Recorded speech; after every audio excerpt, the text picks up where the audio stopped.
Tonight, we examine a case that once commanded national attention and then passed quietly into the historical record.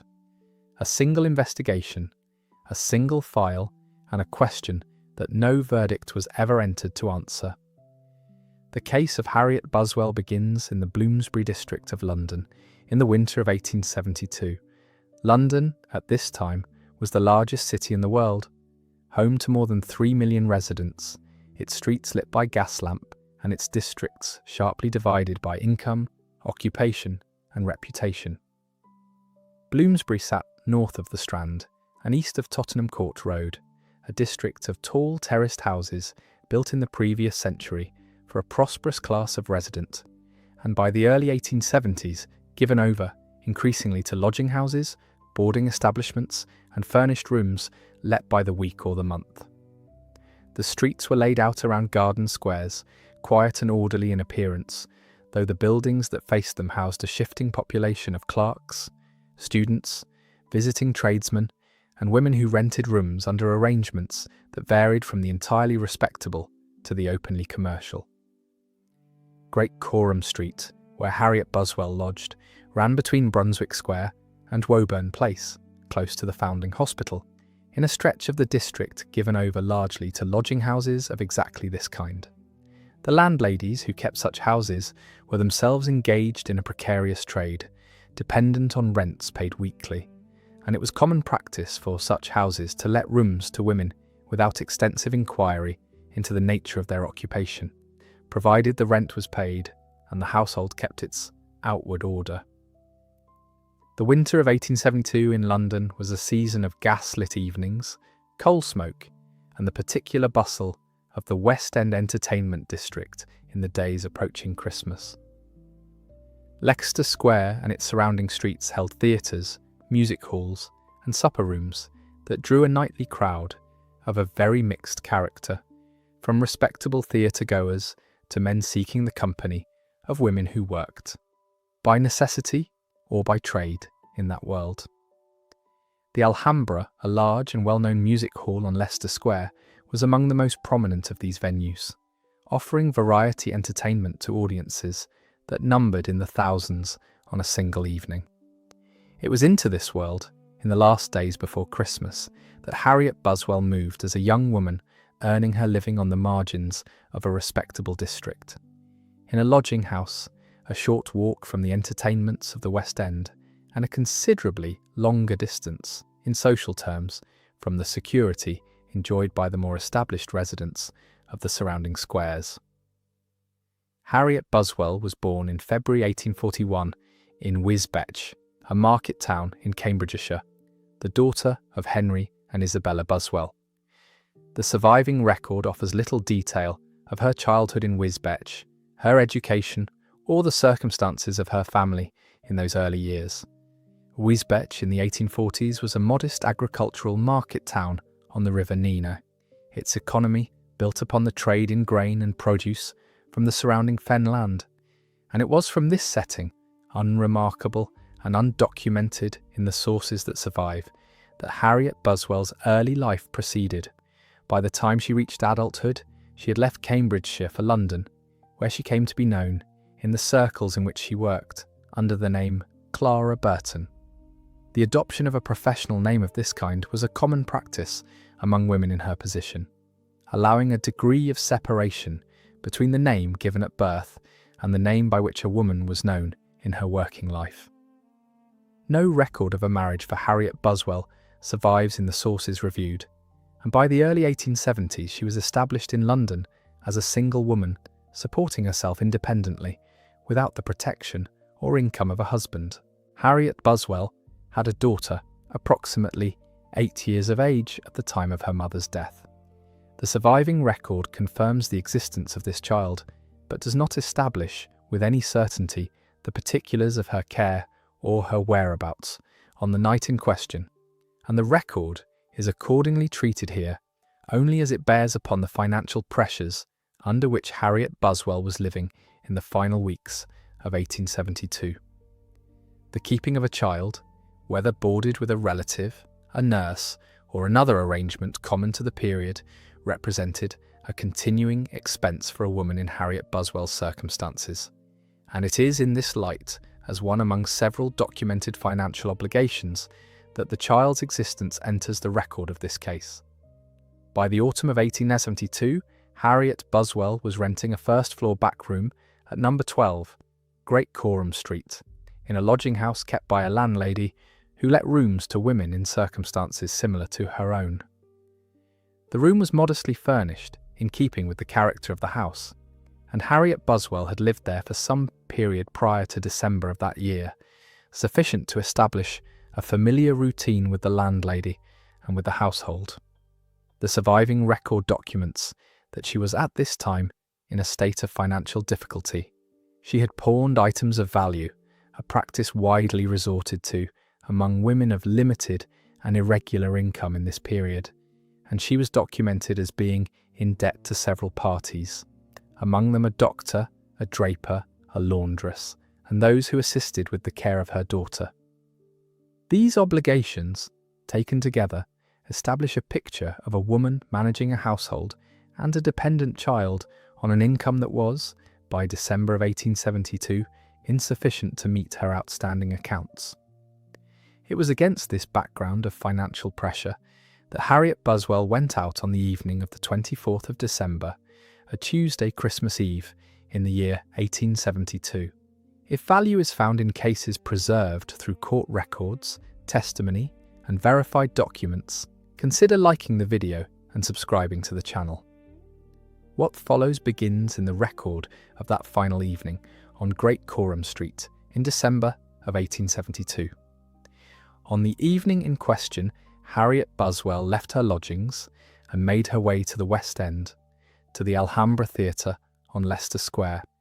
where she was observed by witnesses in the company of a man later described, with some consistency across multiple accounts, as foreign in appearance and manner of speech, taken by several witnesses to be German. The two were seen together at the Alhambra over the course of the evening, and at some point during their time together, the man purchased from a street vendor in the vicinity a bag of fruit and nuts, an item later found to bear directly upon the physical evidence recovered from the scene. The precise sequence of their movements between Leicester Square and Great Coram Street, a distance of something under a mile through the streets of Bloomsbury, is not established in full detail in the surviving record, but the two were confirmed to have arrived together at the lodging house on Great Coram Street later that night.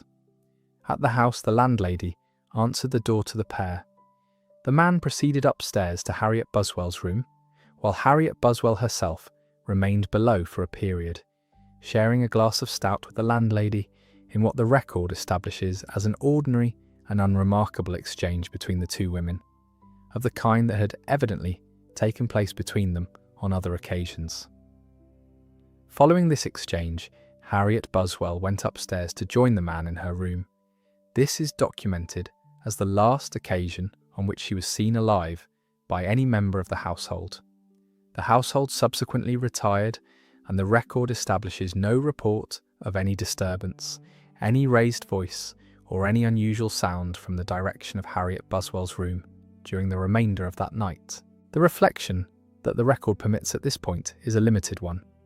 What is established is that Harriet Buswell returned to her lodgings in the company of a man whose identity was not known to the household,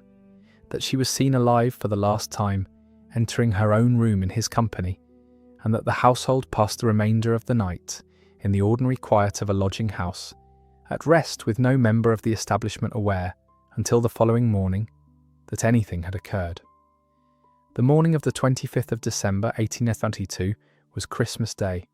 It was on this morning that the household, at 12 Great Coram Street, discovered that Harriet Buswell had been killed during the night. The precise identity of the individual who first entered her room and made the discovery is not established with consistency across the sources reviewed, and it is not asserted here. What is established is that Harriet Buswell was found dead in her room, and that the household, on the morning appointed for the observance of Christmas, was instead confronted with a case of violent death requiring immediate notice to the police. Harriet Buswell had been killed by a wound to the throat, inflicted with a sharp instrument and considerable force, a wound that caused death by hemorrhage. The injury was severe and rapidly fatal. Beyond this, the physical detail preserved in the record, and appropriate to note here, concerns not the wound itself, but the state of the room in which she was found. An apple, bearing a single bite, was found on the table beside her bed, suggesting that she or her companion had been eating in the room shortly before her death. A towel bearing bloodstains was found near the wash basin, suggesting that some effort had been made, prior to the departure of whoever had been in the room, to wash. The bedclothes themselves were found largely undisturbed, a detail entered into the record by the officers who first examined the scene. No individual was seen leaving the house or the street in the hours following the last sighting of Harriet Buswell alive, and no witness came forward in the immediate aftermath who could offer a reliable account of the man's departure. The investigation into the death of Harriet Buswell was opened by the Metropolitan Police on the morning of the 25th of December, immediately following the discovery of her body. Officers were dispatched to 12 Great Coram Street to examine the scene and to take statements from the landlady and from the other residents of the house.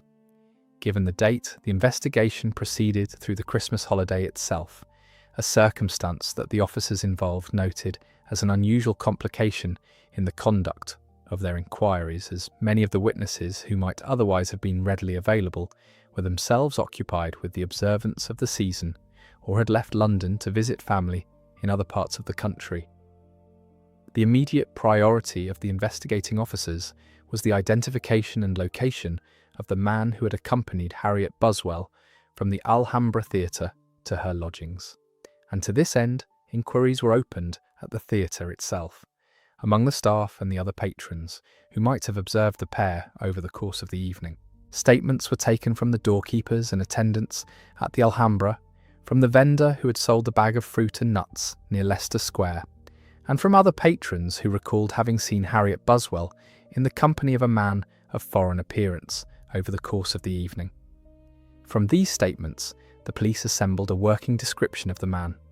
He was described as of middle height, wearing a dark coat and a soft felt hat, and possessed of features and a manner of speech that led several witnesses independently to describe him as German, or at minimum as speaking English with a pronounced foreign accent. This description, once assembled, was circulated among the divisions of the Metropolitan Police, and within a matter of days given to the London press, whose coverage of the murder was extensive from the outset. The killing of a woman on Christmas night in a respectable district of the capital by a man whose identity remained unknown was a subject that drew immediate and sustained public attention, and the newspapers of London and of the provinces carried detailed accounts of the case through the final week of December and into the new year. The scale of public interest generated a correspondingly large volume of information for the investigating officers to process. Letters and reports reached Scotland Yard from members of the public across Britain, and in a number of instances from correspondents on the continent, offering sightings, suspicions, and identifications of men believed to resemble the description that had been circulated. Officers were assigned to follow up these reports individually, a task that required the tracing and interviewing of a great many men whose only connection to the case was a chance resemblance to a hastily formed description. This process occupied the detective branch through the early weeks of January 1873, without, in the greater number of instances, producing any result of value to the inquiry. Alongside the search for the unidentified man,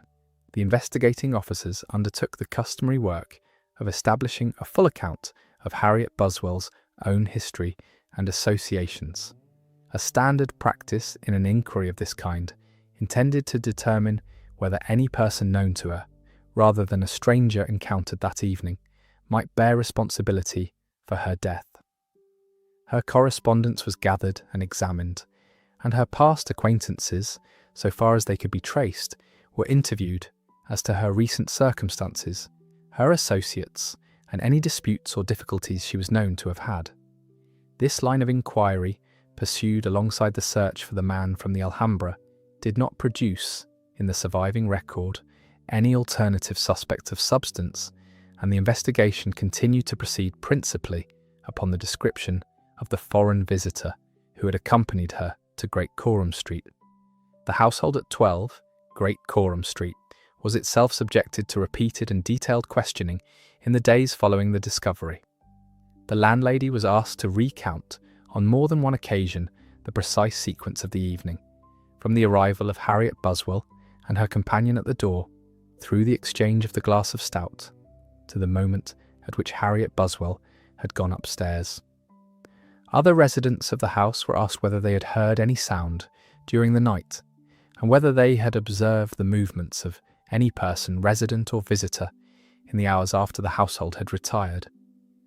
The consistency of these accounts, gathered independently from several members of the household, served to establish with reasonable confidence the sequence of events already recorded, while offering the investigating officers no further detail as to the identity of the man who had accompanied Harriet Buswell to her room. By the second week of January 1873, the investigation had produced a body of witness testimony sufficiently developed to permit the identification of a specific individual as a person of interest. Dr. Gottfried Hessel, a German Protestant clergyman resident in London, came to the attention of the police at this stage of the inquiry. Hessel was, at the time, engaged in preparations to lead a party of German emigrants to South America, and was awaiting passage for that purpose. No prior criminal record attached to him in the sources reviewed. A number of witnesses who had seen the man in the company of Harriet Buswell at the Alhambra or in the vicinity of Great Coram Street that night were shown Hessel or asked to view him, and several of these witnesses stated that he resembled, or in some instances that he was, the man they had seen. It must be recorded, however, that the identification of Hessel by these witnesses was not uniform. A number of other witnesses who were shown Hessel stated that he merely resembled the man they had seen, but declined to swear to his identity with certainty, and a further number of witnesses examined at this stage positively excluded him, stating that he was not the man they had observed.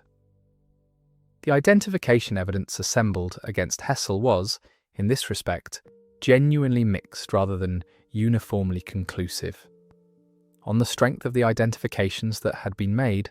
Hessel was arrested in January 1873 and brought before the police for questioning regarding the death of Harriet Buswell. His arrest was reported prominently in the London press, and his name, along with a detailed account of the case against him, was placed before the public in the days that followed. Hessel's own account of his movements on the night in question was that he had been confined to his hotel room, unwell with bronchitis, and had not left the hotel that evening. This account was corroborated by a friend who had visited him during his illness, by the manager of the hotel at which he was staying, and by servants of the hotel who recalled, among other details, that his boots had been left outside his door that night for cleaning in the ordinary practice of the establishment, a detail offered in support of his claim to have retired early and remained in his room. Hessel's case was heard before the magistrate at Bow Street, Mr. Vaughan, in January 1873. The hearing at Bow Street proceeded as the customary preliminary examination of a criminal accusation, at which the evidence gathered by the police was presented for the magistrate's consideration, prior to any decision as to whether the case should proceed to trial. The witnesses who had identified Hessel were examined, together with the witnesses who had declined to identify him or who had excluded him, and the alibi evidence offered on his behalf, including the testimony of his friend and of the hotel staff, was heard in full. Having considered the whole of the evidence presented, the magistrate discharged Hessel, stating that he was released without suspicion attaching to him. No committal to trial followed, and no indictment was brought against Hessel or against any other individual in connection with the death of Harriet Buswell. It is recorded that certain detectives engaged in the investigation continued privately to hold suspicions regarding Hessel even after his discharge by the magistrate. But no further evidence was produced to substantiate such suspicion, and no further action was taken against him. The record of this case, so far as it concerns Dr. Gottfried Hessel, must be understood plainly. He was investigated, publicly named, and formally cleared by the magistrate appointed to weigh the evidence against him,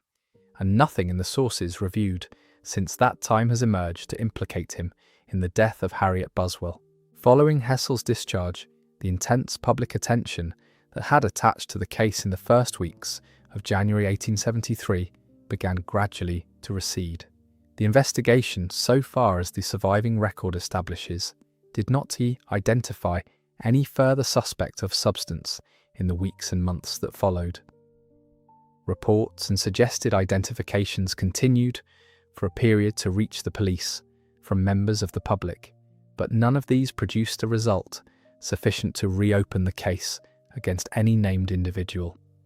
The death of Harriet Buswell, having occupied the front pages of the London press through the early weeks of 1873, passed as the months proceeded into a less prominent position in public attention, though it was not forgotten, and the case has continued to be referenced in the literature of unsolved London crime in the century and a half since. An inquest into the death of Harriet Buswell was convened in the immediate aftermath of the discovery of her body, in accordance with the ordinary legal requirement that a coroner's inquest be held into any death occurring by violence or under suspicious circumstances. The inquest heard testimony establishing the cause of death as a wound to the throat, inflicted with a sharp instrument, causing fatal hemorrhage.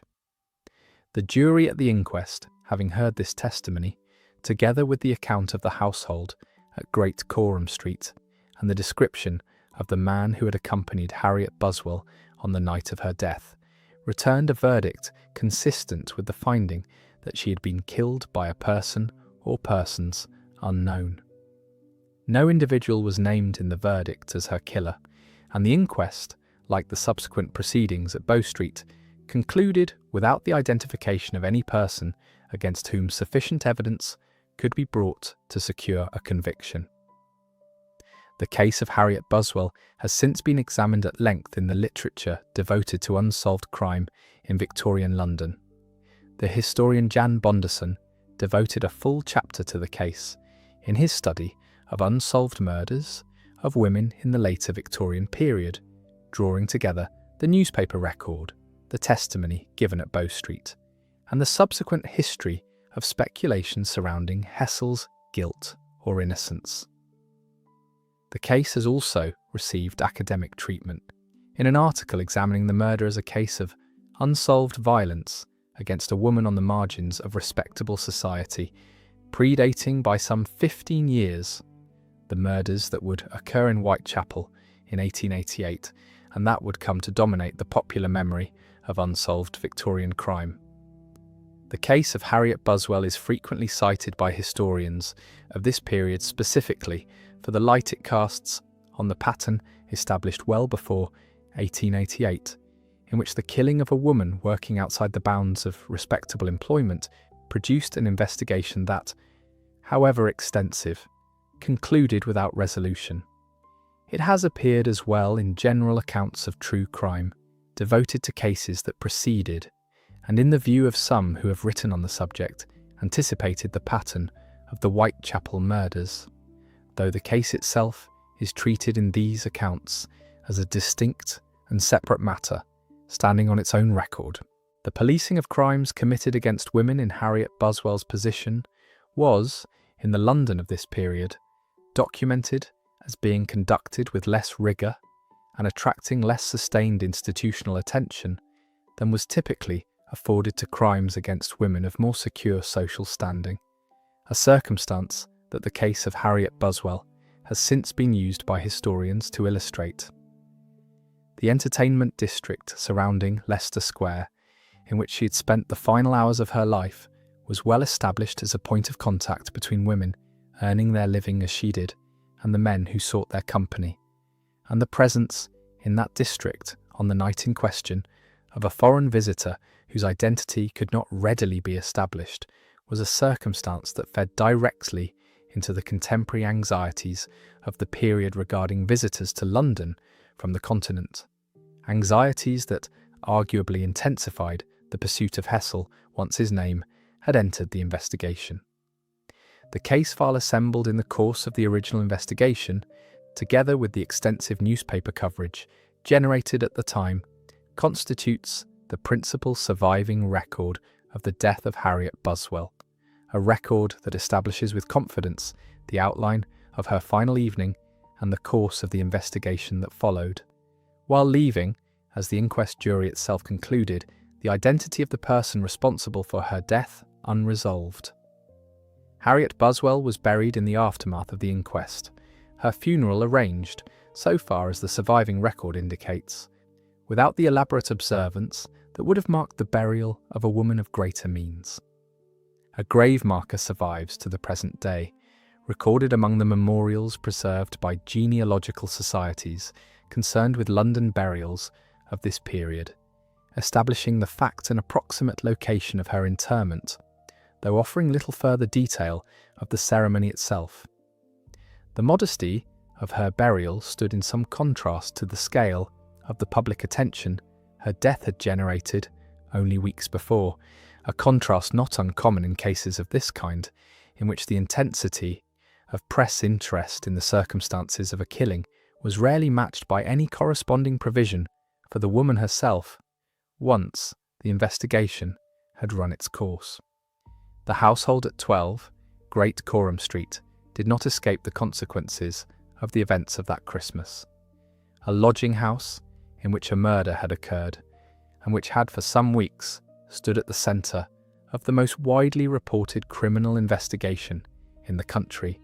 was not a house that could easily resume its former quiet trade. The landlady who had answered the door to Harriet Buswell and her companion on the night in question, and who had given testimony repeatedly to the police, to the inquest, and subsequently at Bow Street, found her own name and that of her establishment placed permanently before the public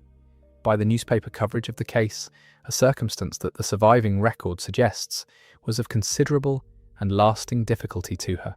though the particulars of any resulting hardship to her livelihood are not established with precision in the sources reviewed. Other lodgers in the house, whose names appear in the record only as witnesses rather than as principal figures, were likewise drawn into an investigation and a subsequent public notoriety that none of them had sought. Great Coram Street itself was not the only address in Bloomsbury and its neighbouring districts to become associated in this period with the killing of a woman living independently and supporting herself outside the bounds of conventional employment. The lodging house districts of central London in the 1860s and 1870s produced, over the course of those 2 decades, a number of cases in which women in circumstances similar to those of Harriet Buswell were found dead in rented rooms, their deaths investigated at length by the Metropolitan Police, and in the greater number of instances never resolved to the satisfaction of a conviction. These cases, taken together, were understood by contemporary observers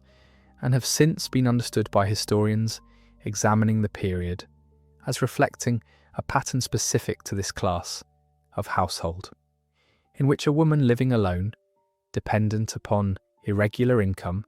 and receiving male visitors without the oversight that would have attended a more conventional domestic arrangement, was rendered more vulnerable to violence than a woman living within the ordinary structures of family and household that governed the lives of more securely situated residents of the same city. The case of Harriet Buswell is counted among the more extensively documented of these cases, owing chiefly to the scale of the press coverage it received and to the arrest, examination and discharge of Hessel, which kept the case before the public for a period considerably longer than was typical of similar investigations in this period. The newspapers of London, in their coverage of the case through January of 1873, published detailed accounts not only of the investigation itself, but of the physical setting in which the crime had occurred, providing readers with descriptions of Great Coram Street, of the appearance of the house at number 12, and of the district of Bloomsbury more generally, in a manner that reflected the very considerable public appetite for detail of this kind. Illustrated papers of the period, a growing feature of London journalism by the early 1870s, published engravings depicting the exterior of the house, the room in which Harriet Buswell had been found, and likenesses of Hessel himself following his arrest. A form of coverage that placed the private details of the case before an audience considerably larger than the readership of the daily press alone. This scale of coverage was itself a significant factor in the volume of correspondence received by Scotland Yard in the weeks following the murder, as readers across the country, having seen the case reported in such detail, wrote in with their own theories, sightings, and suspicions. The description of Hessel and the account of his arrest, once published, drew particular comments from correspondents writing to the newspapers regarding the treatment of foreign visitors resident in London, a subject of recurring public discussion in this period. A number of letters published in the London press in the weeks following Hessel's discharge addressed the question of whether the identification evidence brought against him had been fairly weighed, and whether the publicity attending his arrest had caused him an injury that his subsequent discharge could not fully repair. Hessel's own plans to lead a party of German emigrants to South America, which had been the purpose of his residence in London at the time of his arrest, were necessarily disrupted by the weeks he spent in custody and under public suspicion, though the surviving record does not establish with certainty whether this undertaking was ultimately carried forward following his discharge, or abandoned as a consequence of the delay and the notoriety attached to his name. The investigation into the death of Harriet Buswell, considered as a whole, involved the questioning of a number of witnesses that the surviving accounts place well into the several dozens, drawn from the staff and patrons of the Alhambra Theatre,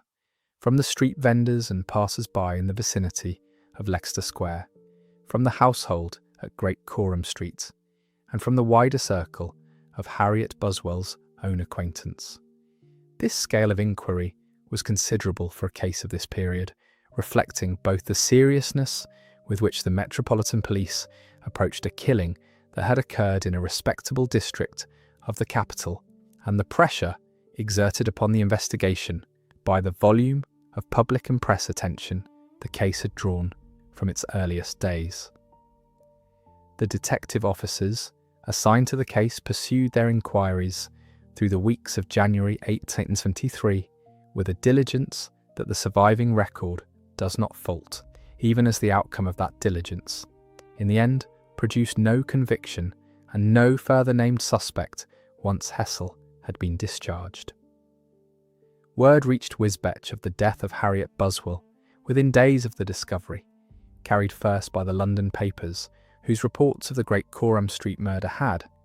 by the 27th of December, been reprinted in provincial newspapers across the eastern counties, including those circulating in the market towns of Cambridgeshire. It fell to Henry and Isabella Buswell in the fenland town in which their daughter had been born some 30 years before, to learn in this manner, through the columns of a newspaper, rather than through any direct communication from London, that the young woman known in the capital as Clara Burton, and identified in the reports that followed as their own daughter Harriet, had been found dead on Christmas morning. The distance between Wisbech and London, a journey of some hours by rail in this period, was one that a member of the family undertook in the days following the discovery, in order to assist the authorities in the formal identification of the body and to attend to the arrangements that fell, in the ordinary course of such matters, to the family of the deceased. The surviving record does not establish which member of the family made this journey,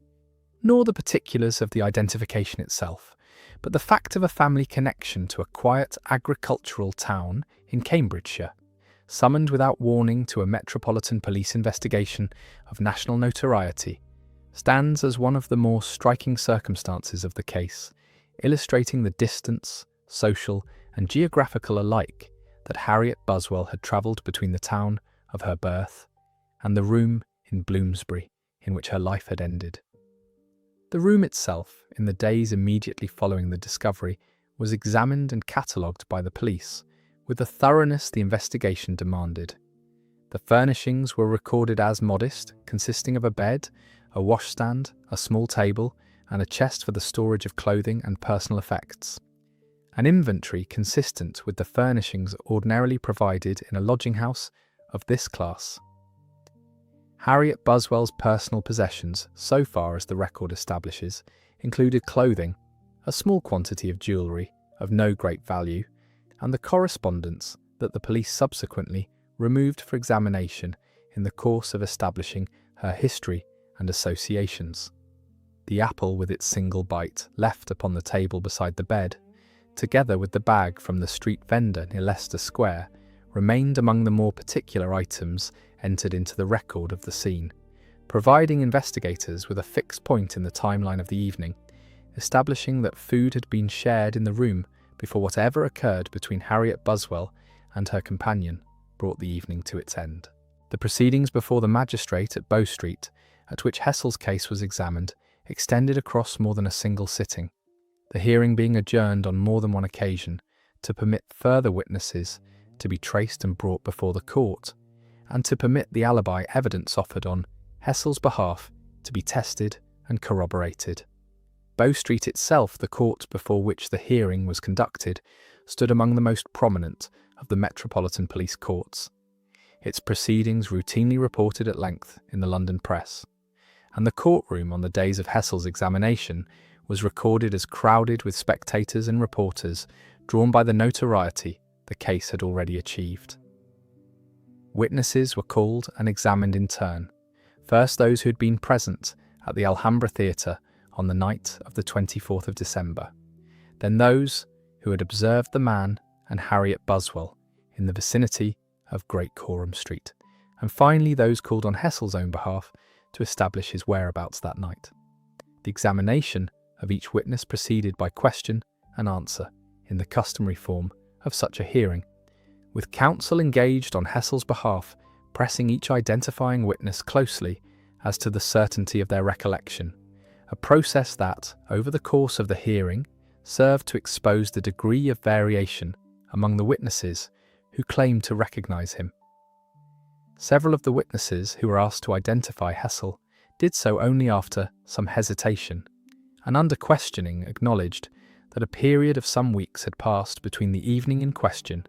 and the occasion on which they were asked to view him, a circumstance that counsel for Hessel drew upon at length in urging the magistrate to treat the identification evidence with caution. The hotel manager and the hotel servants called on Hessel's behalf gave their evidence with what the newspaper accounts of the hearing described as consistency and without contradiction under questioning, each recalling independently the circumstance of his illness, his confinement to his room, and the ordinary domestic detail of his boots left outside his door for cleaning on the night in question. A detail of no significance in itself, but one that served, in the context of the hearing, to fix the household's recollection of that particular night against the general run of other evenings. It was on the weight of this alibi evidence, set against the divided and uncertain testimony of the identifying witnesses, that the magistrate reached his decision to discharge Hessel, a decision delivered from the bench at Bow Street and reported the following day across the London press in terms that made clear the case against Hessel had not been made out to the magistrate's satisfaction. The discharge of Hessel did not end the public discussion of the case, and in the weeks that followed, correspondents to the London newspapers debated at some length the conduct of the investigation, the reliability of eyewitness identification generally, and the propriety of the degree of publicity that had attached to Hessel's name and likeness before any court had passed judgment upon the evidence against him. This debate, conducted in the correspondence columns of several London papers through February and March of 1873, marked one of the earlier instances in the reporting of London crime in which the practice of publishing a suspect's name, likeness, and personal circumstances in advance of any trial was itself subjected to sustained public criticism, on the grounds that such publicity risked inflicting a lasting injury upon a man who might, as the magistrate had found in Hessel's case, ultimately be shown to bear no connection to the crime. The investigation, notwithstanding the conclusion of the proceedings against Hessel, was not formally closed in the weeks immediately following his discharge. Officers of the detective branch continued, through the spring of 1873, to receive and to investigate further reports from members of the public, and the file relating to the death of Harriet Buswell remained open at Scotland Yard as an unresolved case in the customary manner of an inquiry into a killing for which no person had been convicted. The passage of the following months, however, produced no further arrest, and no further individual was brought before a magistrate in connection with her death. The case, as the record establishes it, proceeded from the discovery of the body on Christmas morning, through weeks of intensive investigation and the examination and discharge of a single suspect, to a conclusion in which the file remained formally open, while the practical activity of the investigation diminished in the ordinary course of an inquiry that had exhausted the leads available to it. The daughter of Harriet Buswell, whose existence is documented in the record only as a matter of the financial obligations her mother carried in the final weeks of 1872, does not appear further in the sources reviewed for this account. No detail survives in the material examined of the arrangements made for her care following her mother's death, nor of the family, whether in Wisbech or in London, into whose keeping she may have passed. The record is, on this point, entirely silent, and nothing further can be established regarding her subsequent life. What the record does establish, with rather greater confidence, is the position in which Harriet Buswell had found herself in the days before her death, supporting herself and, in some measure, her daughter, through an occupation that placed her in exactly the circumstance the investigation would later document, walking home in the small hours from the entertainment district of the West End in the company of a man whose name she may never have known, to a rented room in a lodging house some distance from any family who might otherwise have looked to her safety. The financial pressures documented in the record, the debts owed to a physician, a draper, a laundress, and those who assisted with her daughter's care, together with the items she had pawned in the weeks before her death, place Harriet Buswell within a pattern well established among women earning an independent living in London in this period, in which a single setback, an illness, a period without income, or an unexpected expense could rapidly outpace the resources available to a woman without the security of a settled household or a male income to draw upon. It was against exactly this pressure that she went out on the evening of the 24th of December, in weather that the newspaper accounts of the following days recorded as cold and clear, to the lit windows and crowded galleries of the Alhambra in search of the income that her circumstances required, and it was from that ordinary and repeated necessity that the events of the night that followed proceeded. The examination of Hessel at Bow Street and the sharply divided testimony of the witnesses who were called to identify him left behind a further legacy in the record of the case, taken up by writers examining the investigation in the decades since, as an early and well-documented instance of the difficulties inherent in eyewitness identification under conditions of public notoriety. The witnesses who viewed Hessel in January of 1873 did so only after his name and likeness had already been placed before the public through newspaper reporting of his arrest, a sequence that later students of the case have identified as a circumstance capable of shaping a witness's recollection independently of what that witness had actually observed on the night in question. The hearing at Bow Street did not resolve this question, nor was it required to, the magistrate's task being confined to a determination of whether the evidence as a whole justified committal for trial, but the pattern established in Hessel's case of a suspect identified only after extensive prior publicity has been cited in the literature on the investigation as a factor of particular interest, distinct from the narrower question of Hessel's own innocence, which the magistrate's discharge had already settled. The case has, in the years since its occurrence, drawn the specific attention of Marlene Tromp, whose academic treatment of the murder examines in detail the financial records, the correspondence gathered by the police, and the surviving newspaper accounts in order to reconstruct as precisely as the sources permit the circumstances of Harriet Buswell's final months.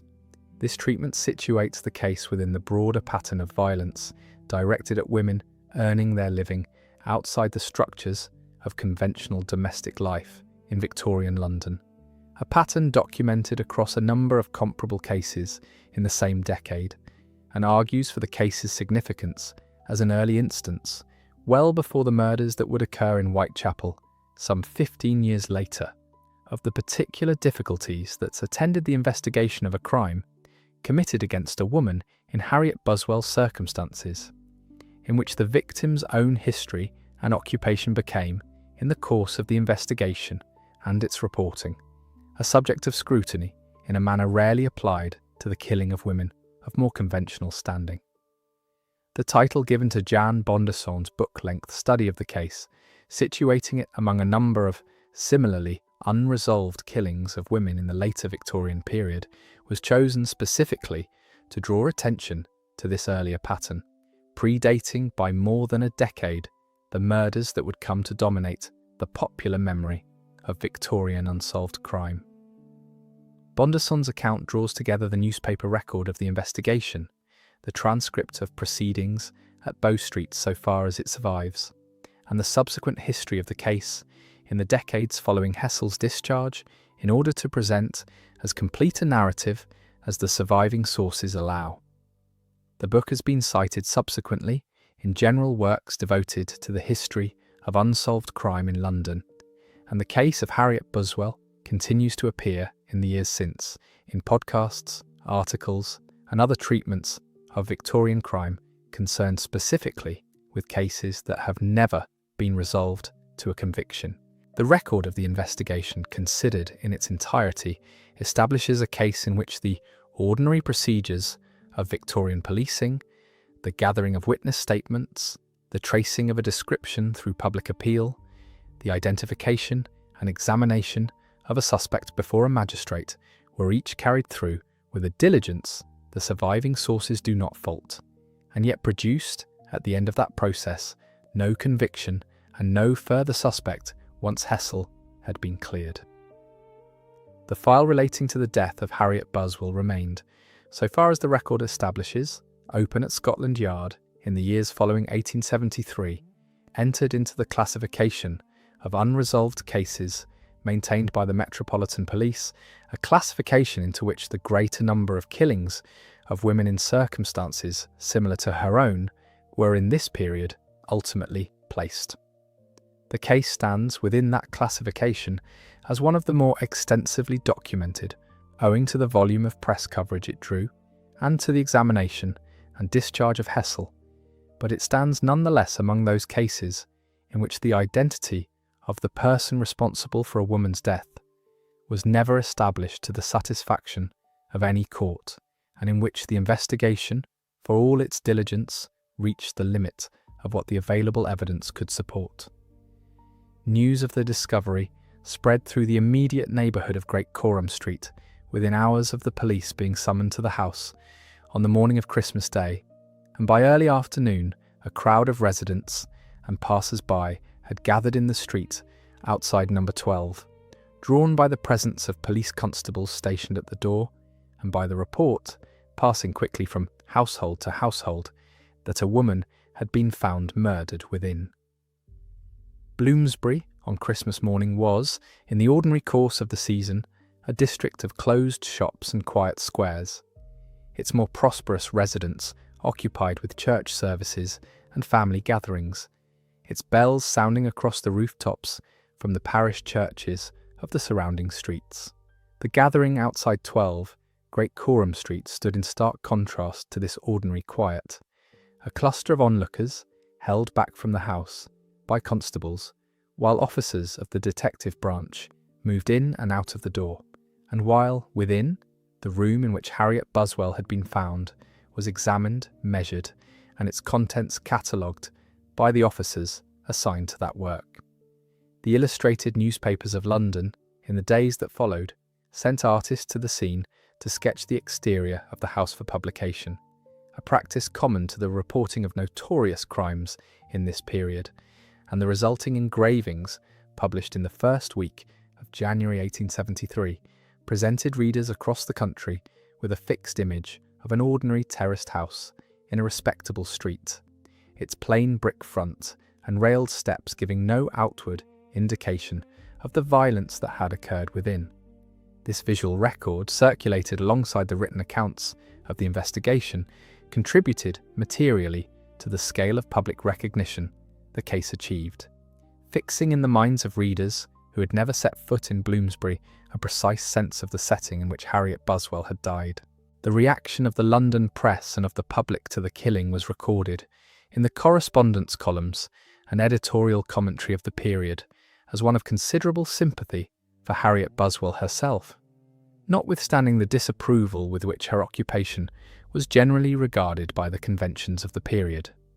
A number of the newspaper accounts published in the days following her death took particular note of the ordinariness of her final evening, the visit to a public entertainment, the shared exchange with her landlady over a glass of stout, the small domestic detail of an apple left half-eaten upon a table, details that together presented her to a readership accustomed to the moralising tone often applied to women in her position, as a woman whose final hours had passed in a manner scarcely different from those of any other resident of the city before those hours ended in violence. This tone in the press coverage of the case, sympathetic to Harriet Buswell as an individual rather than censorious of her occupation, has itself been noted by later students of the case as somewhat unusual for reporting of this kind in the period, and is counted among the reasons the case achieved and retained the degree of public attention that it did, sustained through the arrest of Hessel and beyond it into the weeks and months that followed his discharge. The investigation into the death of Harriet Buswell was formally closed without an arrest that could be sustained before a court. No further suspect was named. The case remains open in the historical record. The first case had reached its close, its file entered and its questions left standing. What follows now is a second record, drawn from a different year and a different corner of London, a case that never commanded the same public attention and has survived chiefly in the columns of the contemporary press. It concerns another woman, another rented room, and another question that the investigators of the day were unable to answer before the file was set aside. The case of Annie Yates, also recorded in some contemporary newspapers under the spelling Yates, begins in the district of Bloomsbury in the county of Middlesex in March of 1884. By this date, Bloomsbury occupied a settled position within the wider expansion of the metropolis, a district of terraced squares and crescents laid out earlier in the century and by the 1880s given over substantially to lodging houses, private hotels and furnished rooms let to a shifting population of single tenants. London itself, at the 1881 census, held a population in excess of 3 million persons within its registration district, a city that had continued to expand outward from its historic centre through successive decades of building. Bloomsbury sat within reach of the terminus stations to the north, Euston and King's Cross among them, and within reach also of the University of London and the British Museum, so that its streets carried a mixed population of students, clerks, visitors newly arrived by rail, and women who let rooms to any of these in turn. Burton Crescent, where Yates had taken her lodging, was one such street, a curved terrace of tall brick houses divided internally into furnished apartments let by the room or by the floor. The houses along this crescent were built in the earlier Georgian manner, with iron railings before each door, and a basement given over to kitchen and scullery. But by 1884, many had passed from single-family occupation into multiple tenancy, their rooms let out separately to lodgers who came and went without long acquaintance among themselves. It was a common arrangement in this part of London, and one that placed women living alone in a position of some exposure,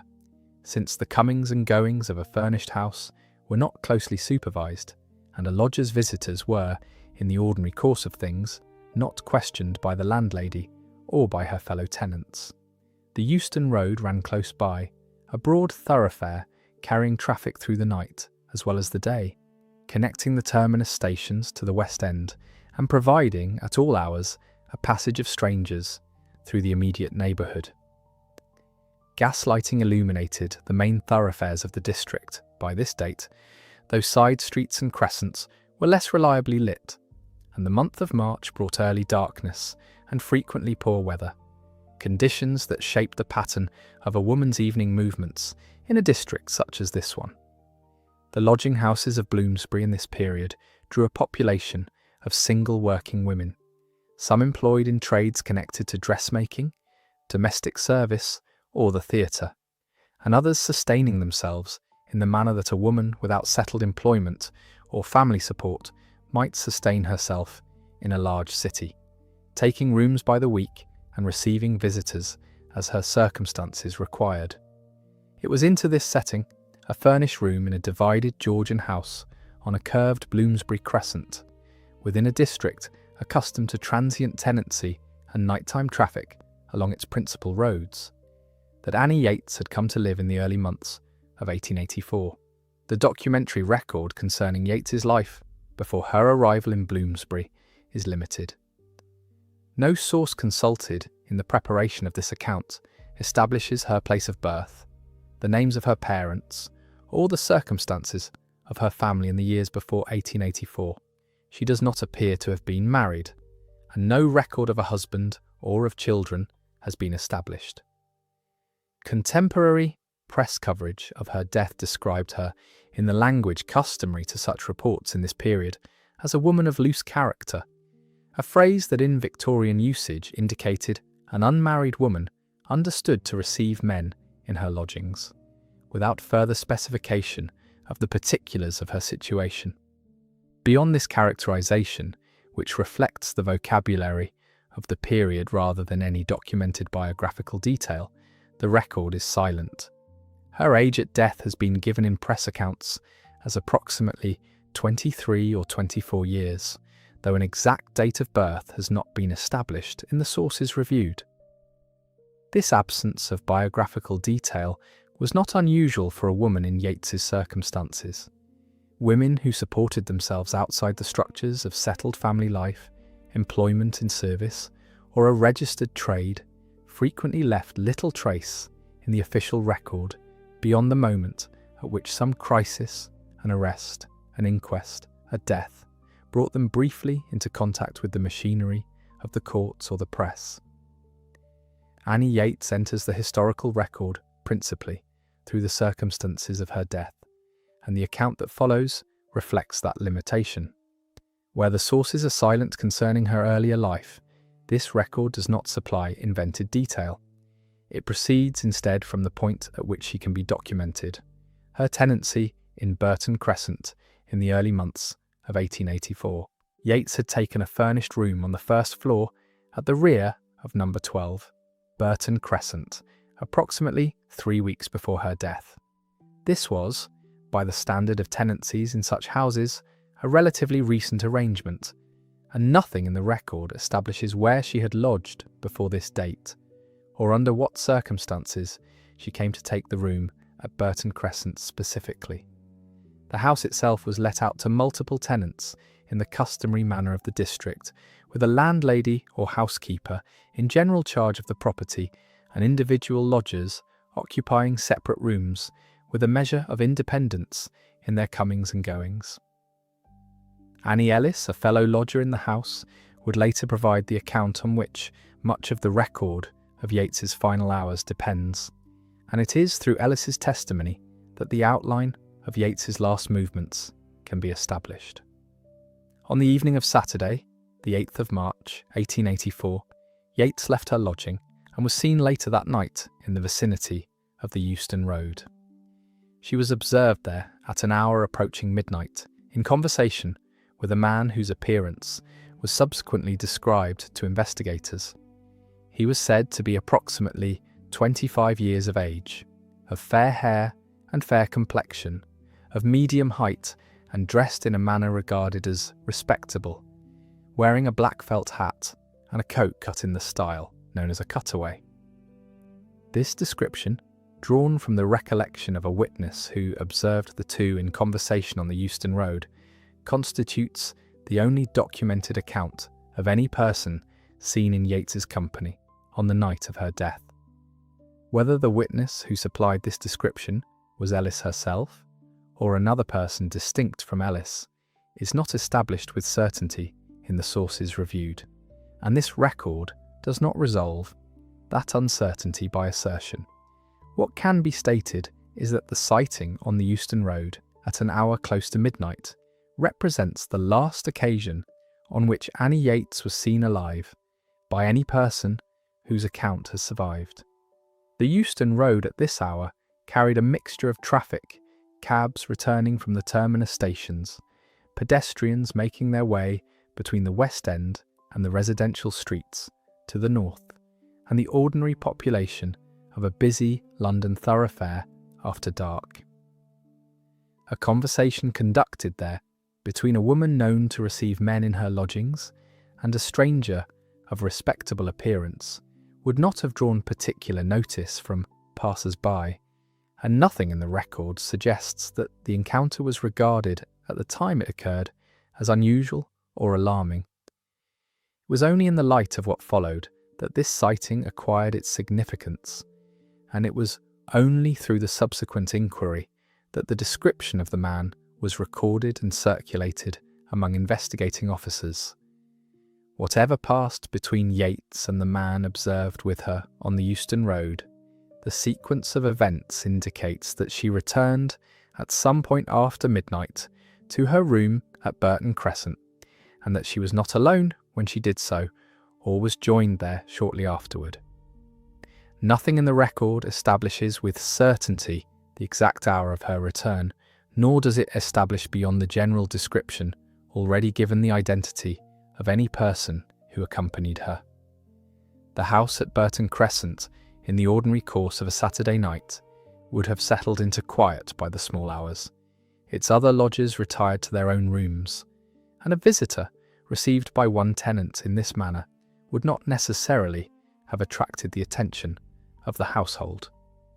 It was in this room, at some point in the hours following midnight, on the night of the 8th into the 9th of March, that Annie Yates met her death. The circumstances of that death, so far as they can be reconstructed from the physical evidence later examined by the police surgeons and described at the inquest, indicate that Yates was struck a blow to the head and was then strangled, a towel having been drawn about her neck and drawn also across her face. The room bore signs of a struggle, an indication that she had attempted to free herself of the towel before she died. She was found afterward only partly dressed. Missing from the room, when it was later examined, were a gold ring described as of a graduated gypsy setting and set with turquoise and pearls, and an old brown leather purse that had contained 3 shillings. The presence of these missing items establishes that whoever left the room after Yates's death removed her property before departing, a circumstance that the investigating officers would treat as material to the case that followed. The room itself, when it came to be examined, gave no further indication of the identity of the man who had left it. The lamp that stood upon the chest of drawers had been left burning, and it continued to burn through the remaining hours of that night and into the following morning, a small and steady light in a room that by then held only the dead. No one in the house appears to have been disturbed by any sound sufficient to bring a neighbour or a fellow lodger to the door before daylight,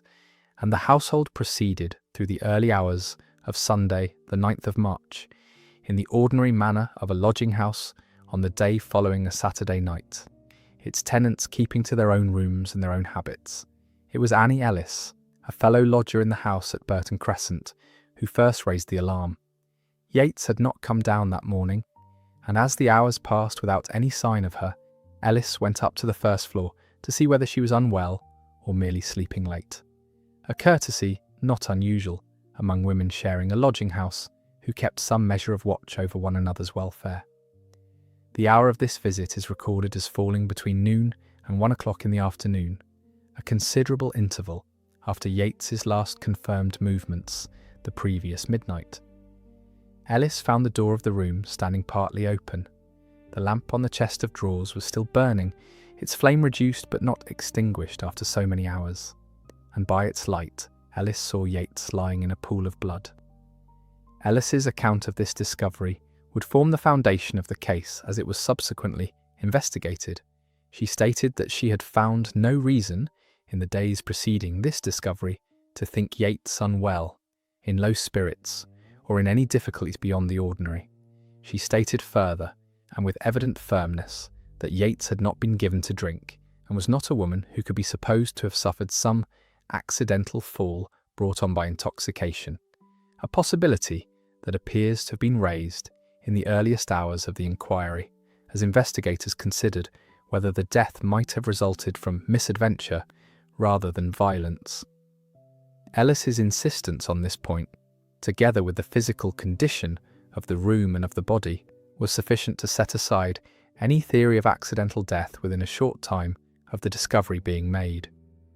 The evidence of a struggle, the towel drawn about the neck and across the face, and the wound to the scalp were not consistent with a fall, and the missing ring and purse indicated a further hand at work in the room beyond that of the woman who lay dead within it. Word was sent for a constable, and the machinery of a formal police inquiry was set in motion within a short time of Ellis's discovery becoming known to the household. Officers of the Metropolitan Police, whose jurisdiction covered this part of Bloomsbury, attended the scene at Burton Crescent during the afternoon of Sunday, the 9th of March, and undertook the customary preliminary steps of such an inquiry, securing the room against further disturbance, noting its condition, and beginning the process of accounting for the movements of the household and of Yates herself in the period preceding her death.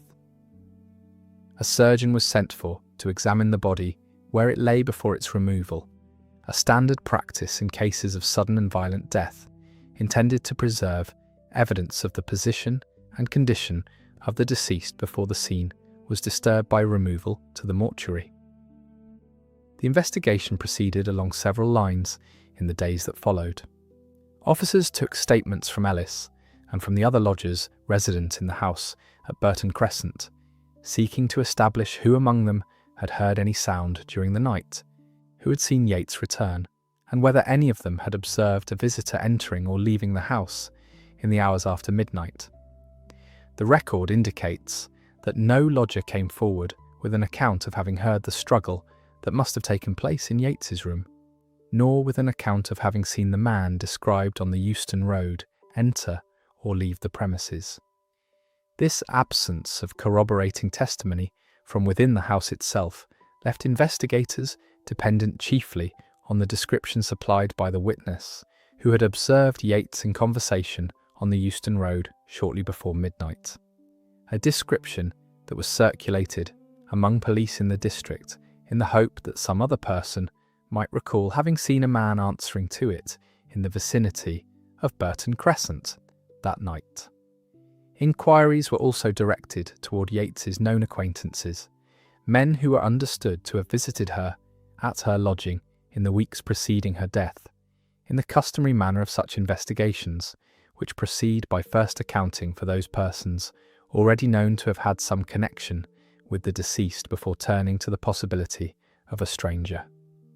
Several men were questioned in this manner, and their movements on the night of the 8th and 9th of March were examined so far as the investigating officers were able to establish them. None of these inquiries produced a suspect whom the police were prepared to charge,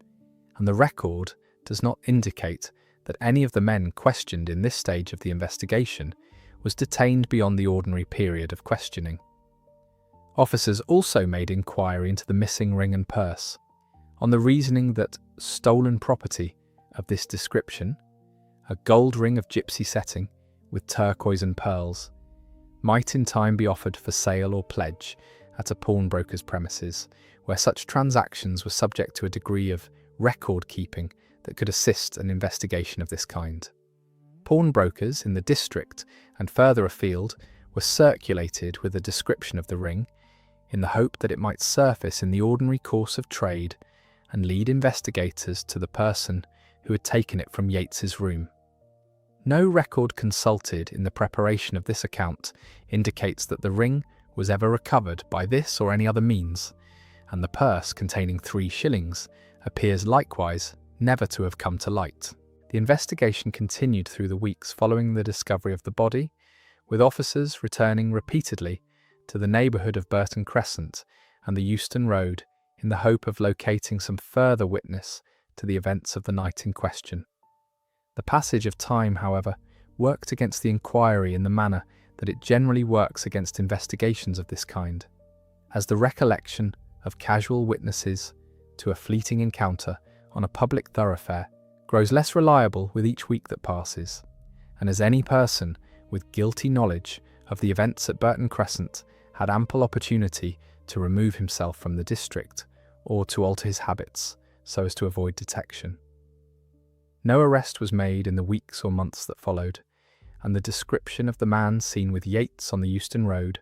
fair-haired, of medium height, wearing a black felt hat and a cutaway coat, remained the sum total of what the investigation was able to establish concerning the identity of any person who might have accompanied her to her death.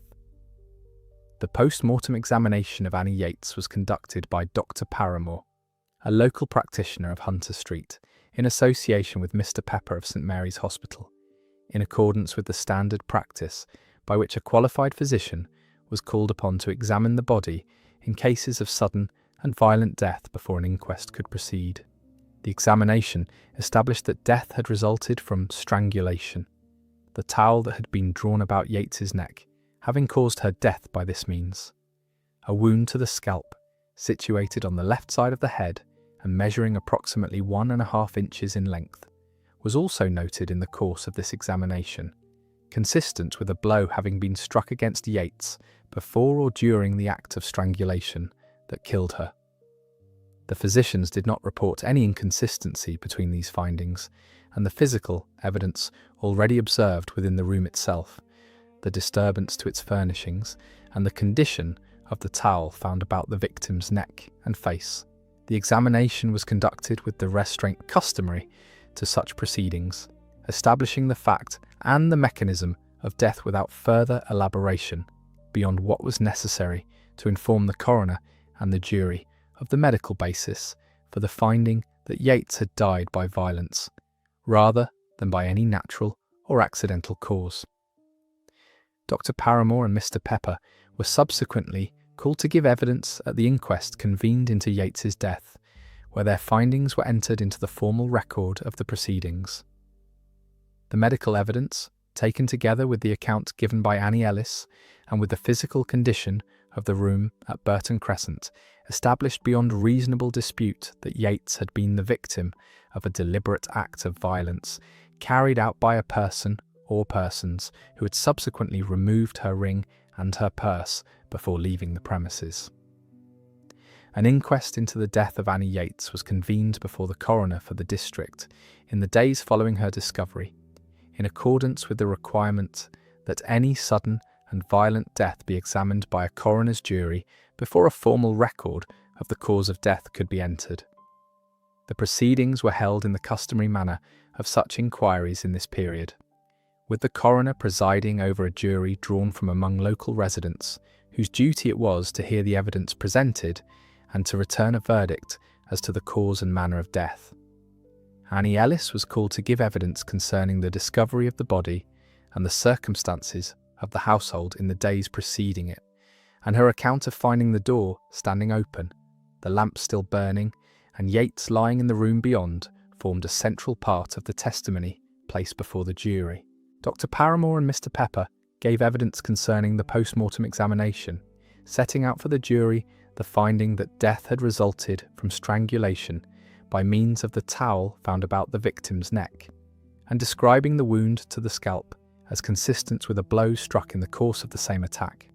Officers of the police gave evidence concerning the condition of the room as they had found it upon their arrival, the disturbance to its furnishings, and the absence from the premises of the gold ring and the leather purse that Yates was known to have possessed. The witness who had observed Yates in conversation with a man on the Euston Road shortly before midnight was also called, and the description already given of that man, his approximate age, his fair complexion, his dress, was entered into the formal record of the inquest through this testimony. The exact wording of the verdict returned by the jury has not been established with certainty in the sources reviewed for this account, and this record does not assert a form of words that cannot be verified. What can be stated is that the evidence presented at the inquest was consistent with a finding of unlawful killing, and that the proceedings did not result in the naming or committal of any particular individual, since no suspect had by that time been identified with sufficient certainty to be brought before the coroner's jury as an accused party. The inquest therefore closed without resolving the central question that the police investigation had likewise failed to resolve, namely the identity of the man who had accompanied Yates or who had entered her room in the hours after midnight on the 8th and 9th of March. The proceedings at the inquest, brief as the surviving record of them is,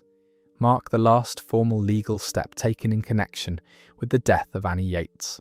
No committal followed, because no person was ever brought before a magistrate on a charge connected with her death. No trial followed, for the same reason. The file remained in the language the police of this period used for a case that had exhausted its immediate lines of inquiry without producing a chargeable suspect. Open in the sense that it had not been closed by any conviction, but inactive in the sense that no further investigative steps were being actively pursued once the avenues already described, the questioning of known acquaintances, the circulation of the description from the Euston Road, the watch kept on pawnbrokers for the missing ring, had been exhausted without result. The lodging house at Burton Crescent continued in occupation after Yates's death, in the ordinary manner of such properties, whose landladies could ill afford to leave rooms standing empty for want of a fresh tenant, whatever had occurred within their walls. Annie Ellis's own subsequent history is not established in the sources reviewed, and the record is similarly silent as to whether she remained at the same address or removed elsewhere in the aftermath of events that had brought a death so close to her own door. The other lodgers of the house, questioned in the course of the investigation, likewise disappear from the documentary record once their statements had been taken, their names surviving, where they survive at all, only within the columns of the contemporary press coverage of the case, rather than within any fuller biographical account. The district in which Yates had lived and died continued, in the years that followed, to exhibit the same pattern of furnished lodgings and transient tenancy that had characterised it at the time of her death. Bloomsbury's houses, built for a single prosperous family in an earlier generation, and subdivided by the 1880s into rooms let separately to unconnected tenants, offered a particular combination of respectable appearance and internal anonymity, a house that presented a settled and orderly front to the street, while containing within it a shifting population whose comings and goings were not closely observed by any single authority. This arrangement, common throughout this part of London, placed a woman living alone and receiving visitors in a position of some vulnerability, since neither a landlady occupied with the general management of a large house, nor a fellow lodger occupied with her own affairs was well placed to observe or to intervene in the private dealings of a single tenant with a visitor she had herself admitted. Contemporary newspaper accounts of Yates's death, appearing in the days and weeks following the inquest, treated the case as one among a number of similar occurrences involving women in comparable circumstances within the same general district of London. Women who had taken furnished rooms, who received men without close inquiry into their character or their intentions, and who were thereby exposed to a danger that the ordinary structures of lodging house life did nothing to mitigate. This pattern, remarked upon by the press of the day in general terms, formed part of the wider public discussion of the safety of women living independently in the city's furnished room districts. A discussion conducted largely through newspaper correspondence and editorial comment rather than through any formal inquiry or change in the regulation of such houses.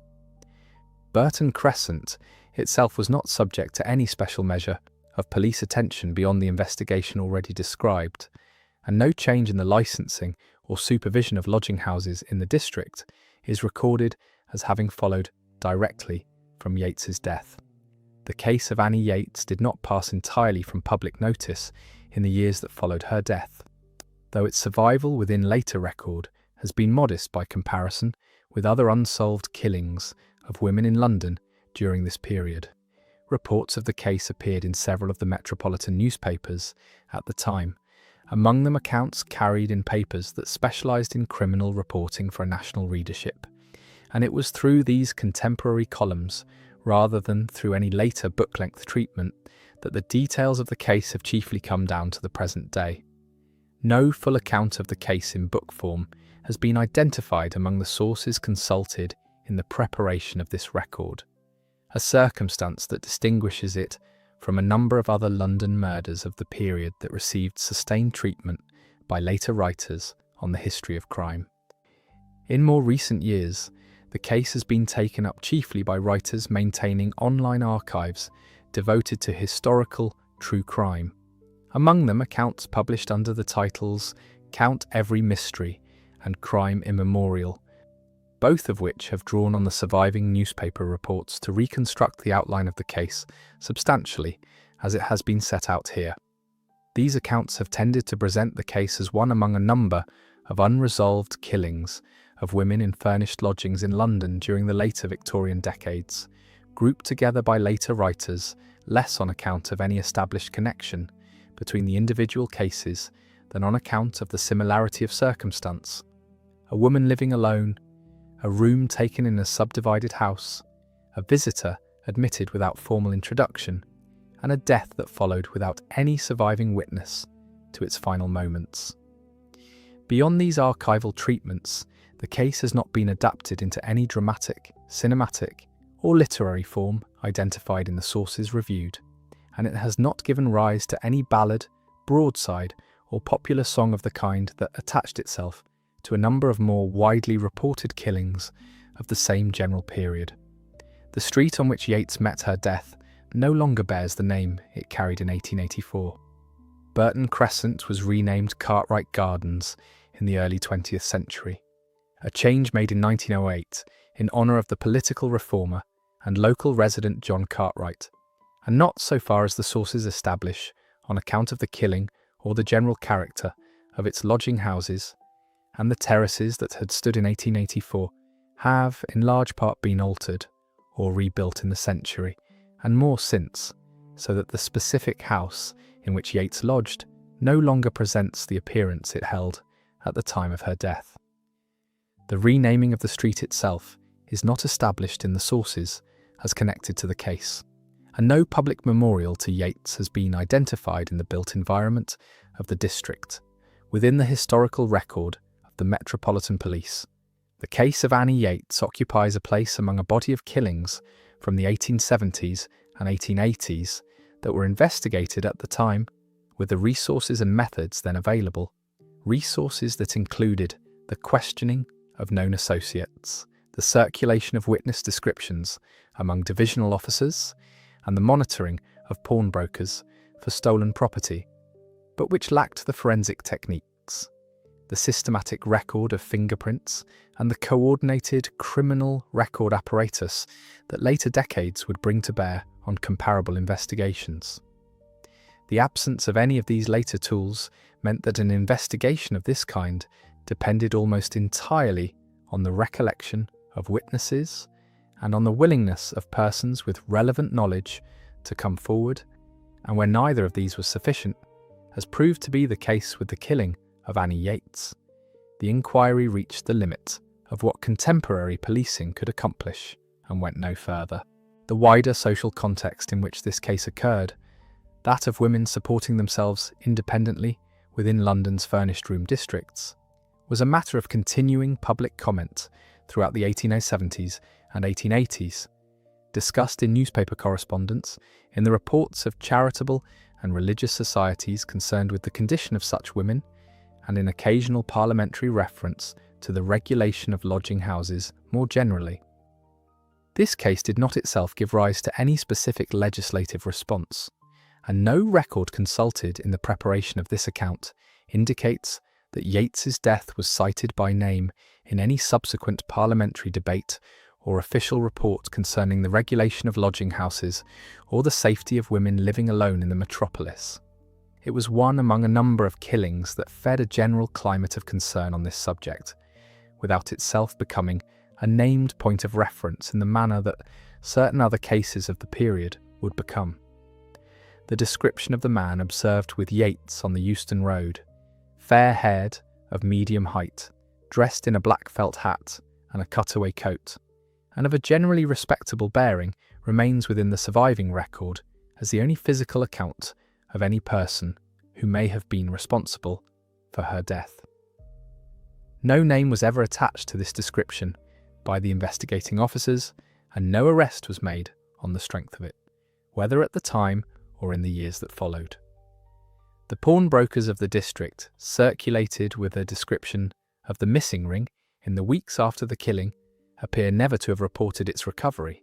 and the ring itself, together with the leather purse and its 3 shillings, passed from the documentary record as completely as did the man who was believed to have taken them. The file on the case, so far as its subsequent history can be traced through the sources reviewed, was not formally closed with any declaration that the investigation had concluded, in the manner that a case is closed today upon the exhaustion of all reasonable lines of inquiry. Practice in this period was less formal in this respect, and a case such as this one, having produced no chargeable suspect, would simply cease to receive active investigative attention as officers were reassigned to more recent matters, while the file itself remained within the records of the division, available to be reopened should some new piece of evidence come to light. No such new evidence is recorded as having come to light in the years following 1884, whether through a chance confession, the recovery of the stolen ring, or the identification of the man seen on the Euston Road through some later circumstance.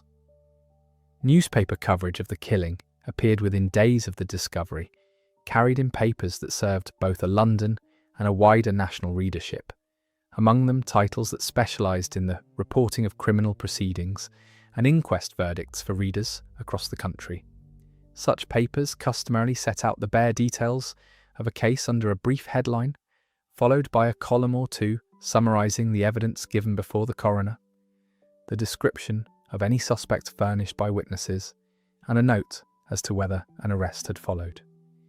In the case of Annie Yates, successive weekly editions carried updates so long as any development, however slight, remained to be reported,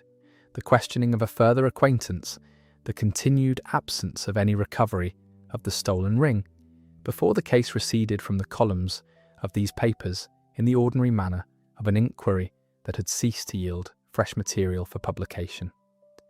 Readers of the period would have encountered the case chiefly in this serial form.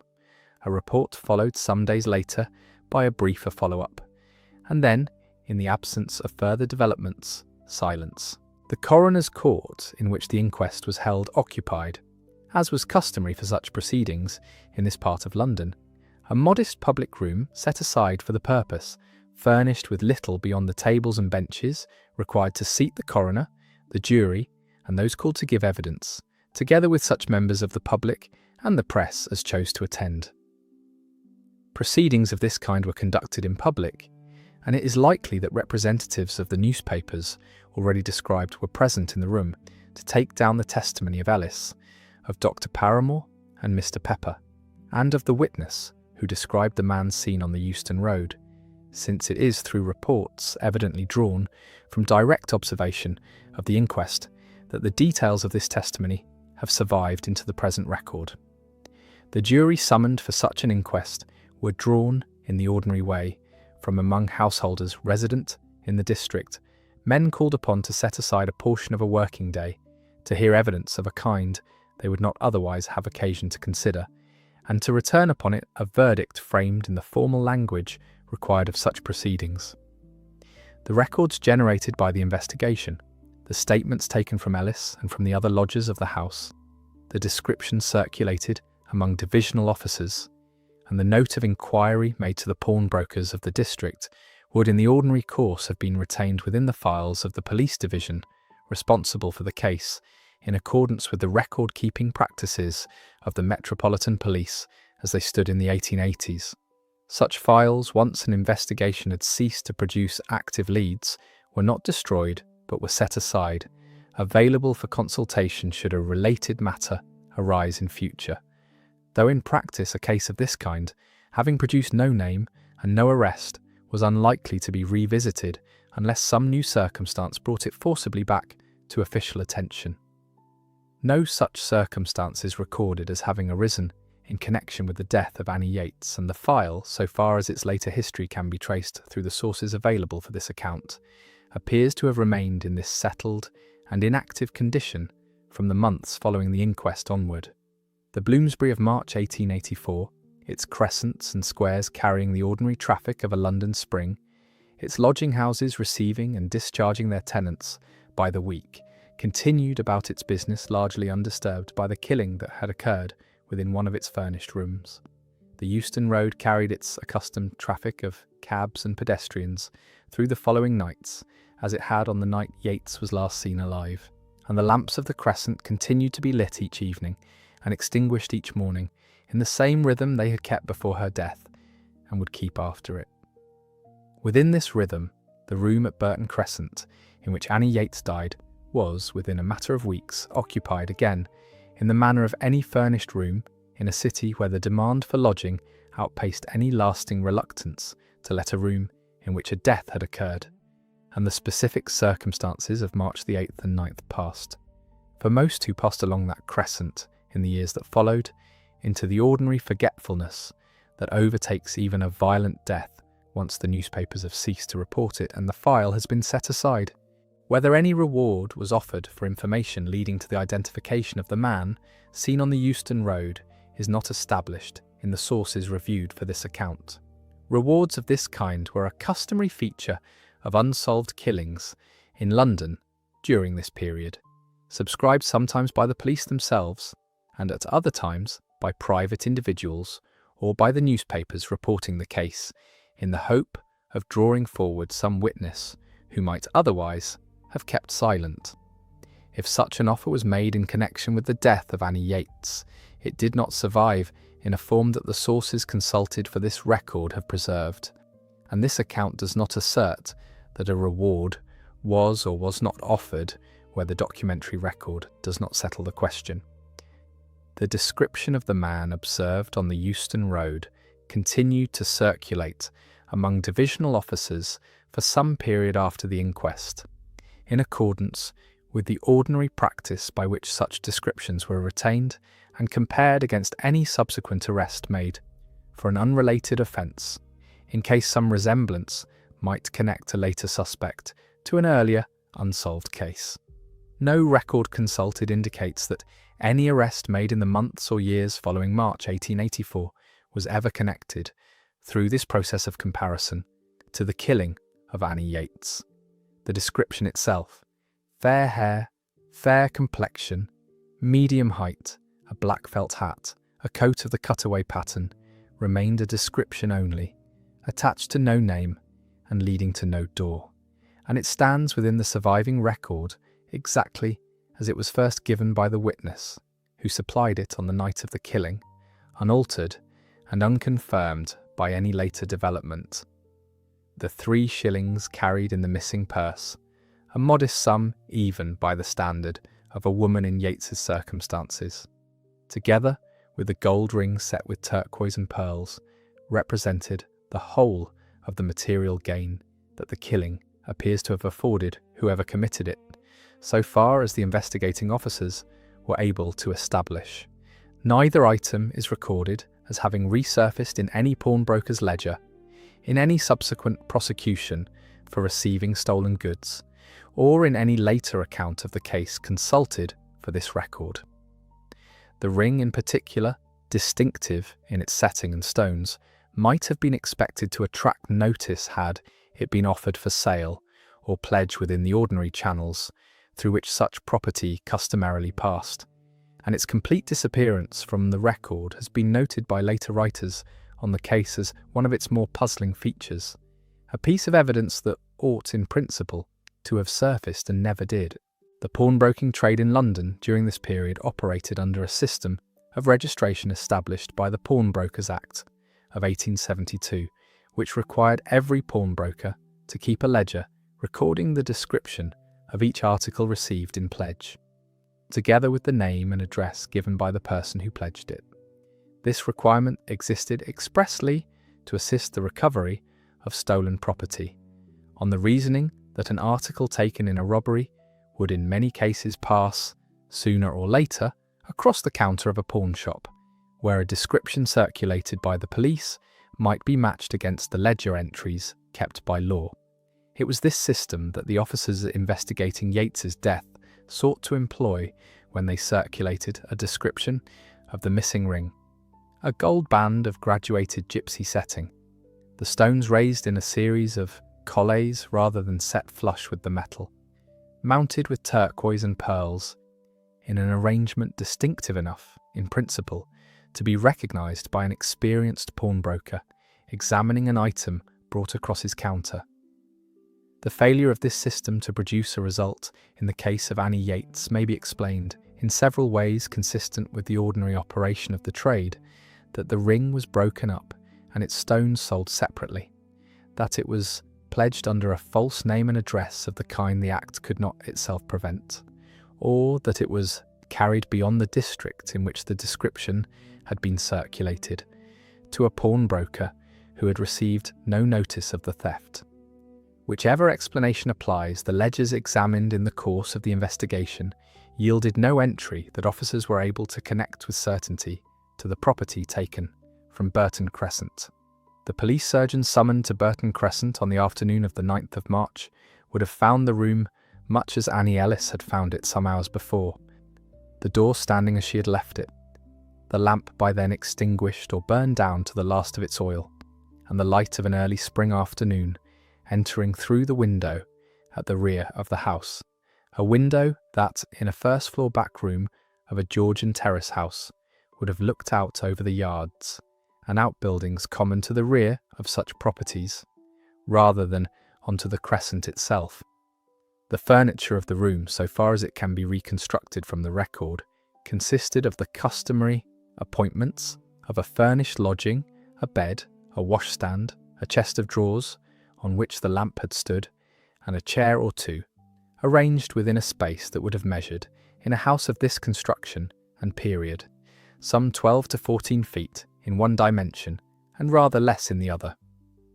It was a modest room, let furnished at a weekly rent that a woman, in Yates's circumstances, could meet from her own resources, and it offered, in the ordinary way of such rooms, privacy from the rest of the household, behind a door that closed but was not, on the night in question,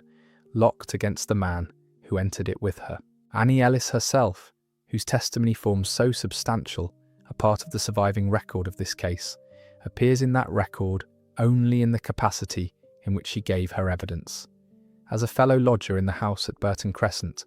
who had formed sufficient acquaintance with Yates in the course of sharing the same address to speak with confidence as to her habits and her sobriety. No occupation is given for Ellis in the sources consulted, and nothing is recorded of her own history, before or after the events of March 1884, beyond the testimony she gave at the inquest, and it may be inferred to the police, in the days immediately following the discovery. Her willingness to come forward and to speak plainly against the suggestion that Yates might have died by some accident of drink stands as the clearest act of advocacy for the dead woman that the surviving record preserves, an insistence made by one woman on behalf of another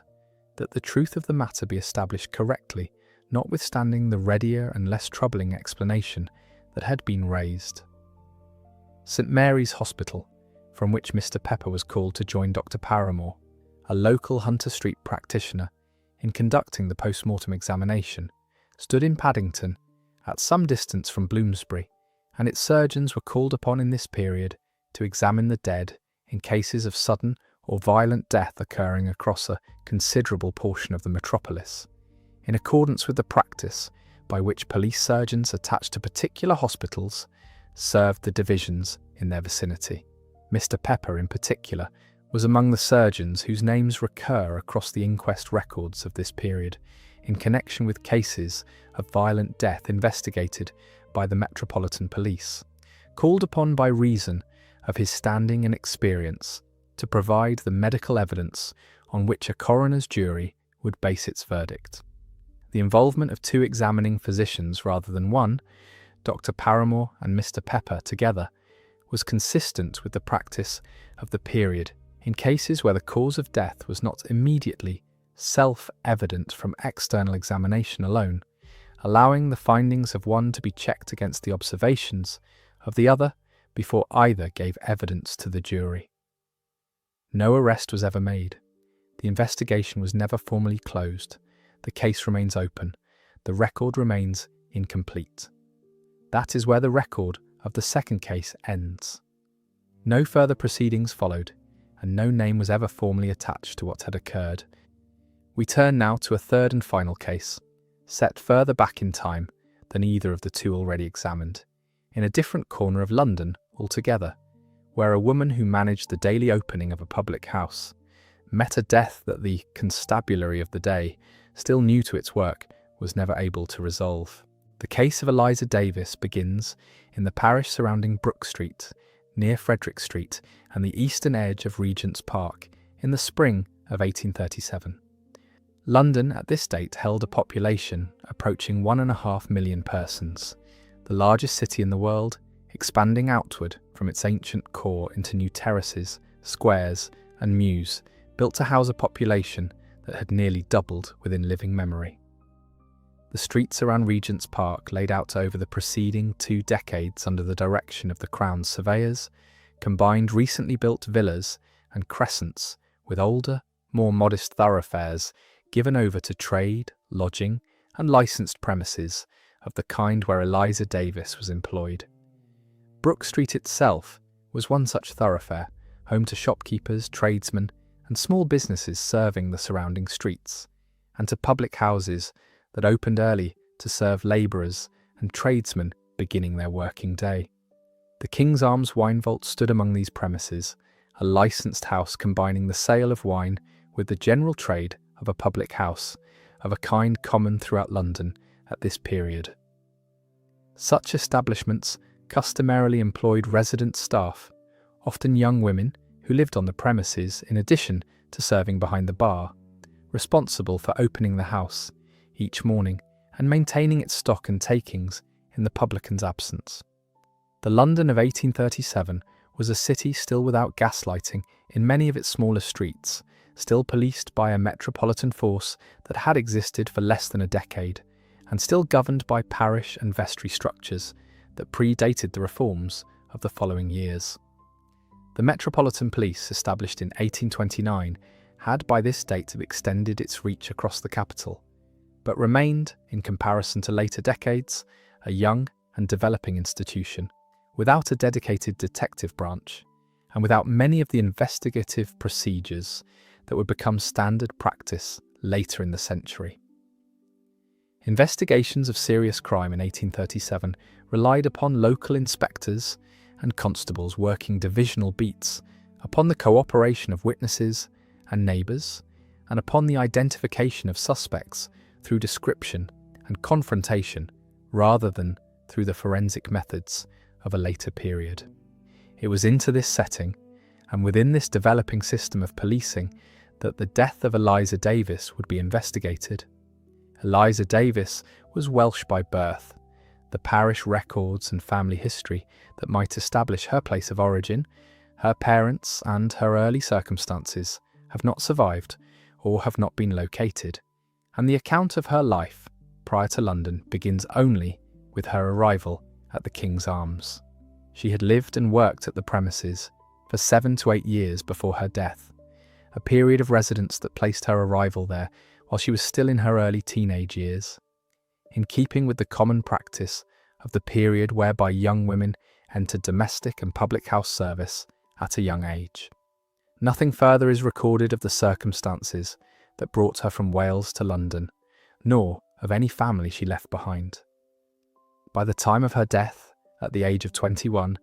she had spent the greater part of her adolescence and early adulthood within the same premises, a span of years that would have made her a familiar figure to the regular custom of the house and to the tradesmen and residents of the surrounding streets. Contemporary accounts describe Eliza Davis as much esteemed for her civility, a phrase used at the time to indicate a settled and favourable local reputation, the kind extended to a barmaid known for courteous and reliable conduct over a period of years rather than to a recent arrival. Such a reputation would have been of direct professional value to a young woman working in licensed premises,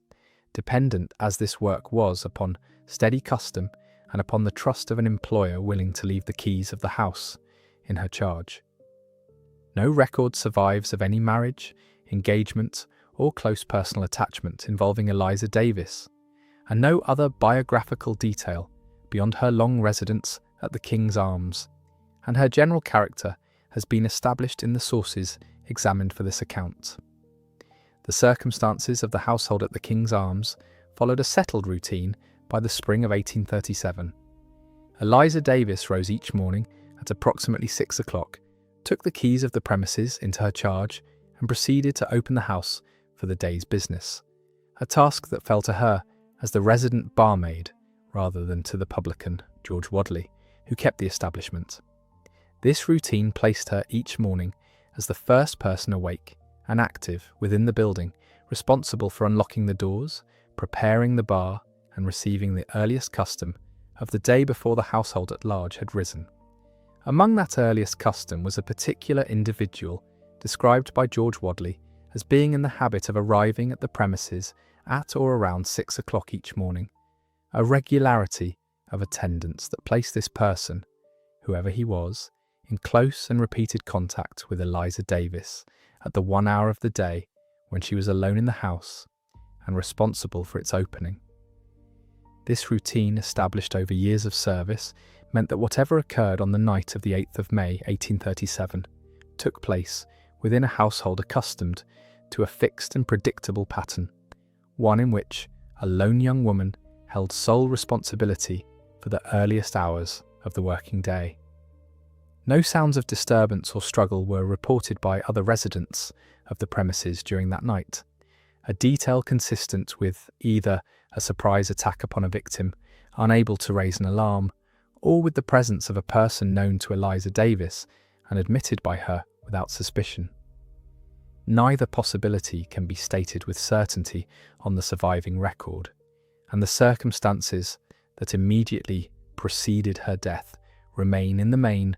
undocumented beyond the fact of the settled morning routine she had followed for years,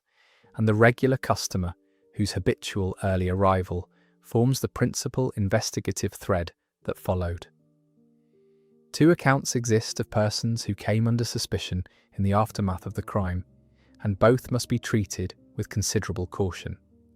One source of the period identifies a foreigner residing in Bath as a suspect, a detail that appears only thinly in the record and cannot be corroborated beyond its bare mention. A further account, drawn from later retellings of the case, names a French modeller who is said to have threatened Eliza Davis after she declined to extend him credit at the house. This detail could not be verified against any primary source examined for this account, and it is presented here only as a claim that has circulated in connection with the case, not as an established fact. No suspect arising from either account was ever confirmed, charged, or brought to trial, and the record does not permit either man to be named with confidence as connected to what occurred at the King's Arms. A further claim, separate from either of these accounts, arose some years later and deserves mention chiefly as an illustration of how unresolved cases can attract false or opportunistic claims of resolution. François Benjamin Courvoisier, a Swiss valet convicted of the murder of his employer, Lord William Russell, and executed in 1840, reportedly expressed a wish, while awaiting his own execution, to confess to the killing of a barmaid named Eliza Davies in similar fashion in May of 1837. This claim, made by a condemned man in the final days before his own death, has never been substantiated, and the record available for this account does not establish any genuine connection between Courvoisier and the death of Eliza Davies. It is noted here only because it forms part of the case's later documentation, and it should not be understood as evidence of who was responsible for her death. Eliza Davies died during the night of the 8th of May, or in the early hours of the 9th, at the King's Arms wine vaults on Brook Street, of a wound to the throat. A large quantity of blood was found at the scene, consistent with a wound of considerable severity, though the surviving record does not permit a detailed clinical account of the injury to be given with confidence, and none is required to establish that the wound was severe and rapidly fatal. Nothing of value belonging to the house or to Eliza Davies herself was recorded as missing, a detail that investigators of the period would have weighed against the possibility of robbery as a motive for the attack. The absence of any reported disturbance overnight remained, throughout the subsequent investigation, one of the more difficult features of the case for the authorities to explain. The discovery of the body took place on the morning of the 9th of May 1837, though the surviving accounts differ on the precise circumstances of that discovery. One version of events names a potboy employed at the premises, called Jones, as the person who found Eliza Davies. A separate account instead describes the discoverer as a mechanic named Hall, said to have entered the house that morning in search of a drink, and finding, in place of the expected barmaid, the aftermath of the killing. Both versions appear in sources examined for this account, and neither can be confirmed over the other with the material available.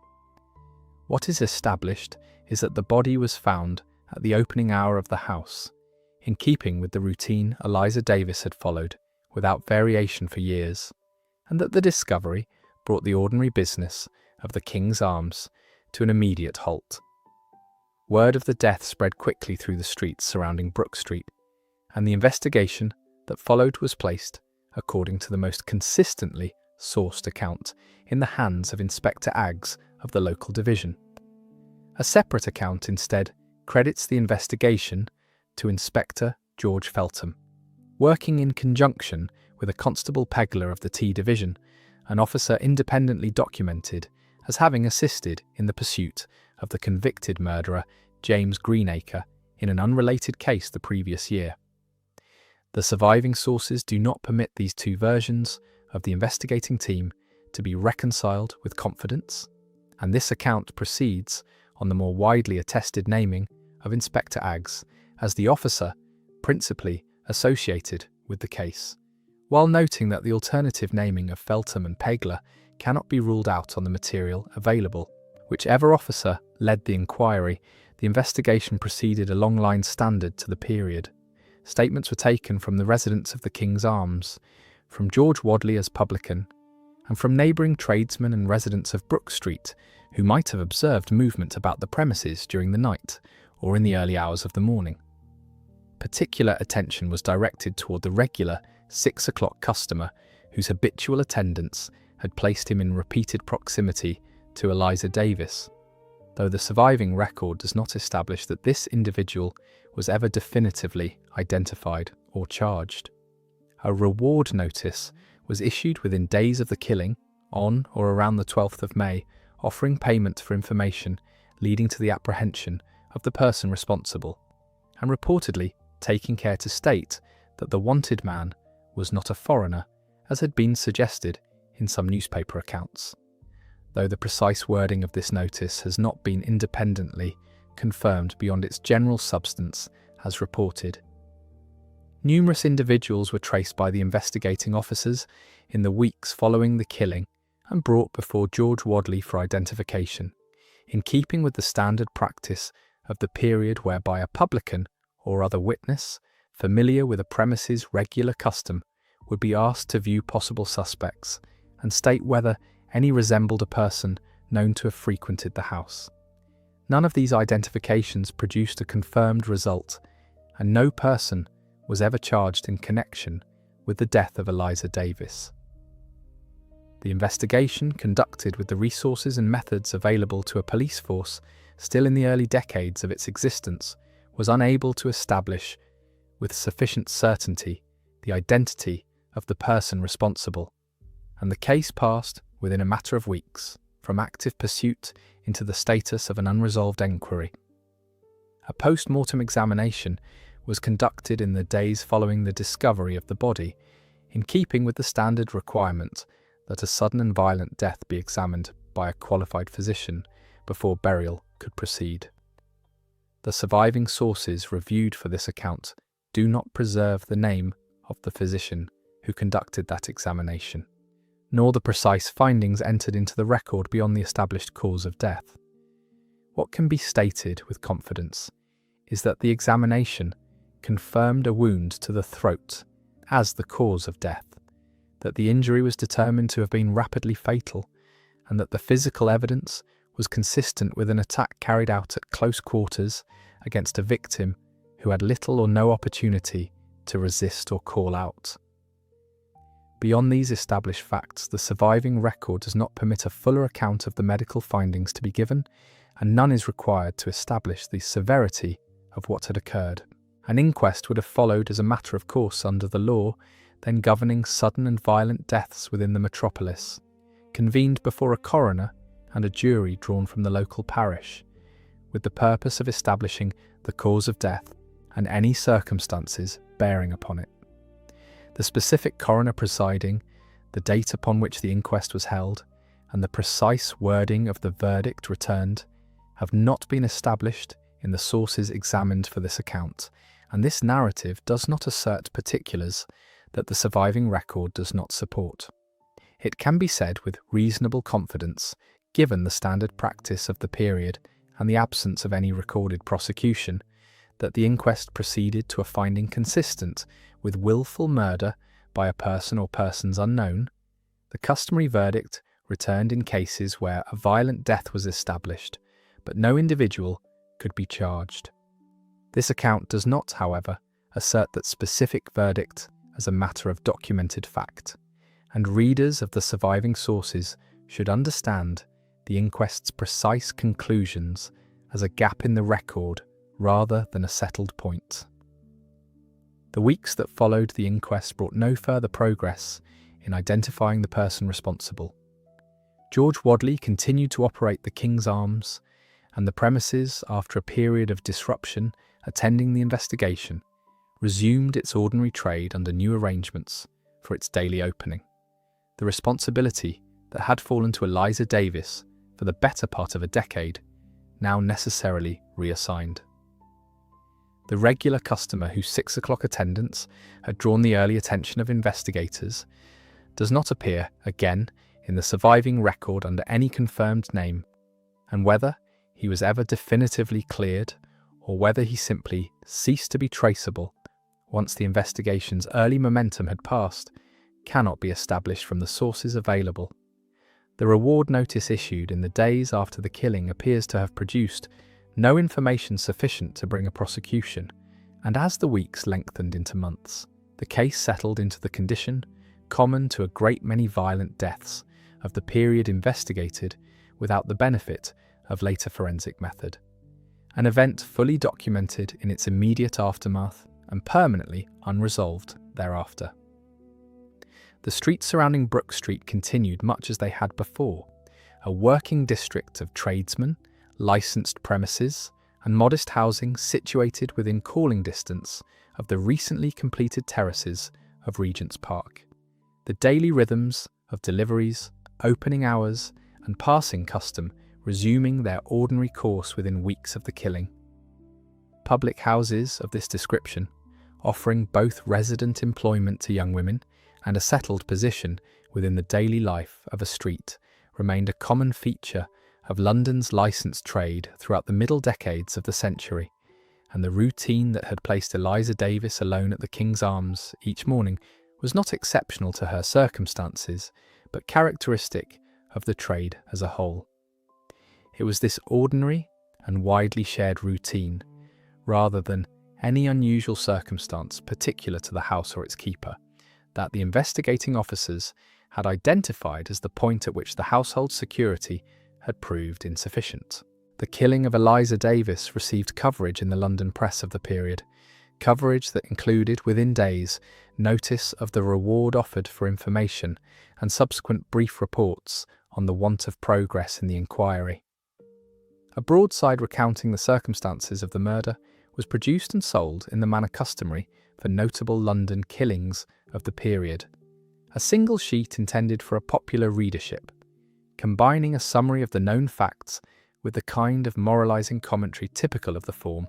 and a copy of this broadside survives today within a London museum collection devoted to the printed ephemera of the period.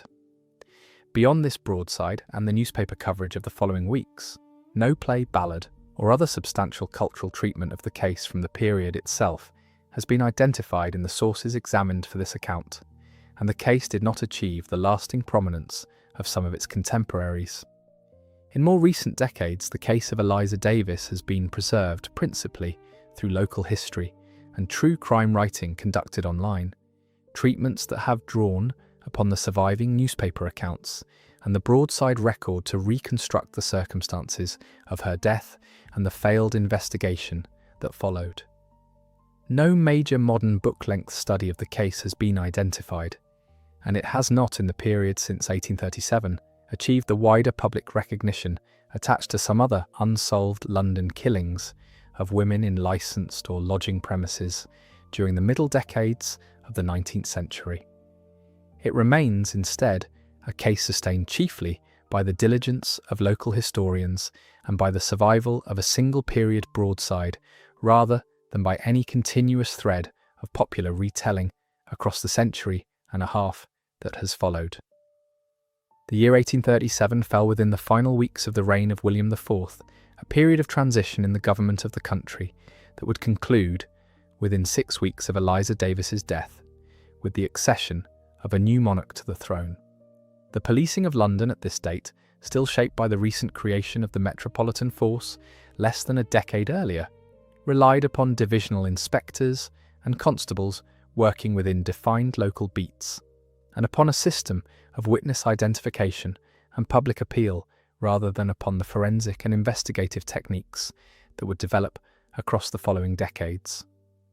The case of Eliza Davis, investigated under these early and still developing methods, illustrates the practical limits faced by the constabulary of the period when confronted with a killing that offered no weapon left at the scene,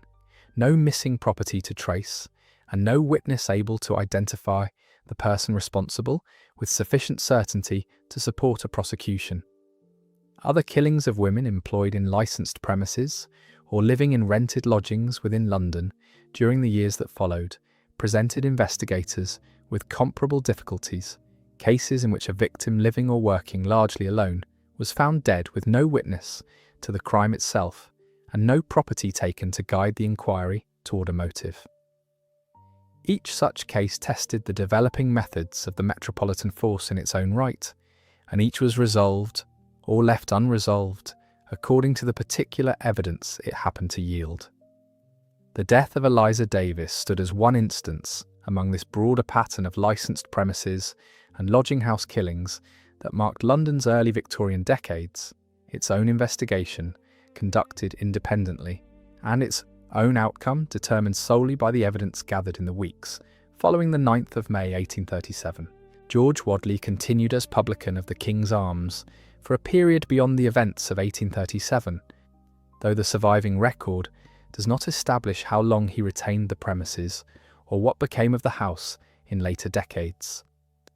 The wine vaults themselves and the surrounding streets were subject over the following decades to the pattern of redevelopment and renaming common throughout London as the city continued its expansion, and the precise premises associated with the case cannot be identified today with certainty under the street names presently in use in the area. What remains of the case, more than a century and a half after the event, is the surviving newspaper record of May 1837, the broadside preserved in a London collection, and the accounts assembled by later local historians from these sources, together establishing the essential facts of Eliza Davis's death, while leaving the identity of the person responsible permanently outside the reach of the historical record. The broadside that survives from May of 1837 follows the format common to such productions throughout the period, a single printed sheet intended for sale on the street at the price of a penny or less, combining a woodcut illustration, typically a generic scene of violence, rather than any true likeness of the persons involved, with a prose account of the killing, and in many surviving examples of the form, a set of verses composed to be read or sung. Such sheets were produced quickly, within days of a notable crime becoming known, printed by publishers who specialised in this trade, and sold by hawkers working the streets and markets of London to a readership drawn largely from among those who could not afford the daily newspapers, or who wished for a cheaper and more immediately dramatic account of events already reported elsewhere.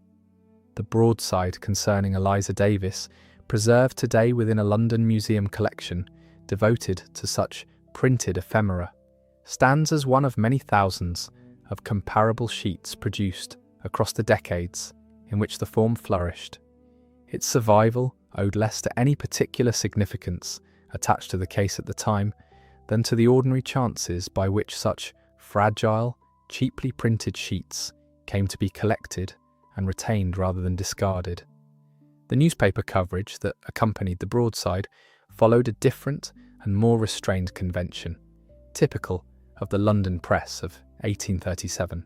in which a notable killing received an initial report of the bare facts within a day or two of the discovery, followed over the succeeding days and weeks by shorter notices recording the progress, or want of progress, in the subsequent investigation. Such notices were commonly brief, confined to a few lines within a column otherwise given over to other news of the day, and it was through the accumulation of these successive short reports across the weeks following the 9th of May, rather than through any single extended account, that the London press of the period preserved the developing record of the case. The reward notice issued in the days after the killing would itself have circulated in this manner, printed among the advertisements and notices carried by the papers of the capital, its wording read and repeated by those with an interest in the case,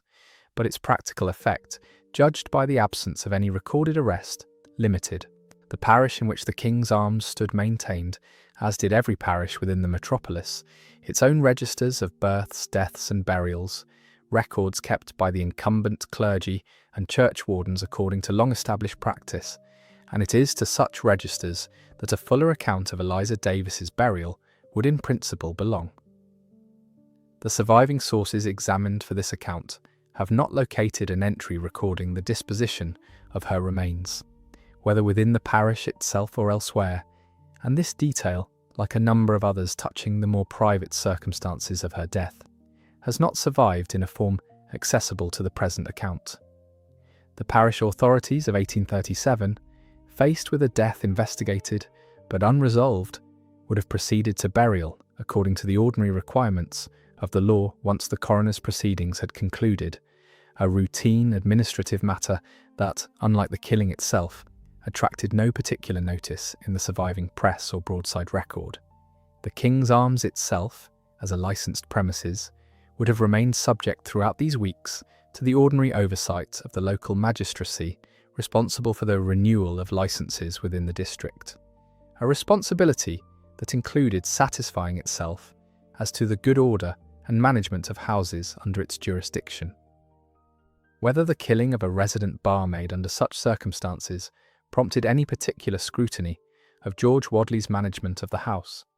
beyond his cooperation with the criminal investigation itself, is not recorded in the sources reviewed for this account. Public houses of the period were understood by both their keepers and the licensing authorities to carry a degree of responsibility for the safety of resident staff,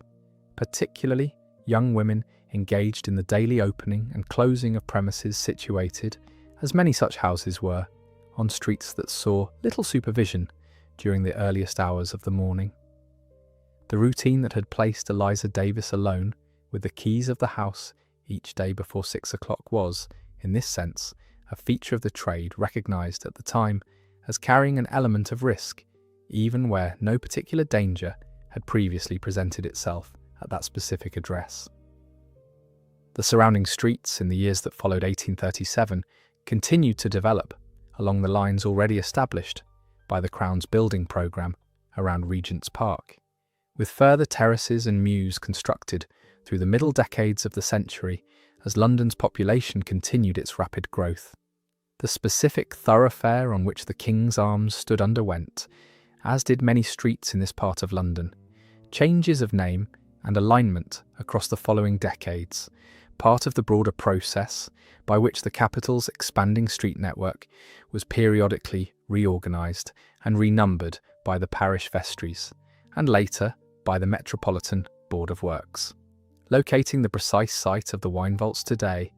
more than a century and a half after the event, therefore requires reconciling the period naming preserved in the 1837 press and broadside record against the later street plans of the area, a reconciliation that local historians examining the case in more recent decades have attempted with varying degrees of confidence,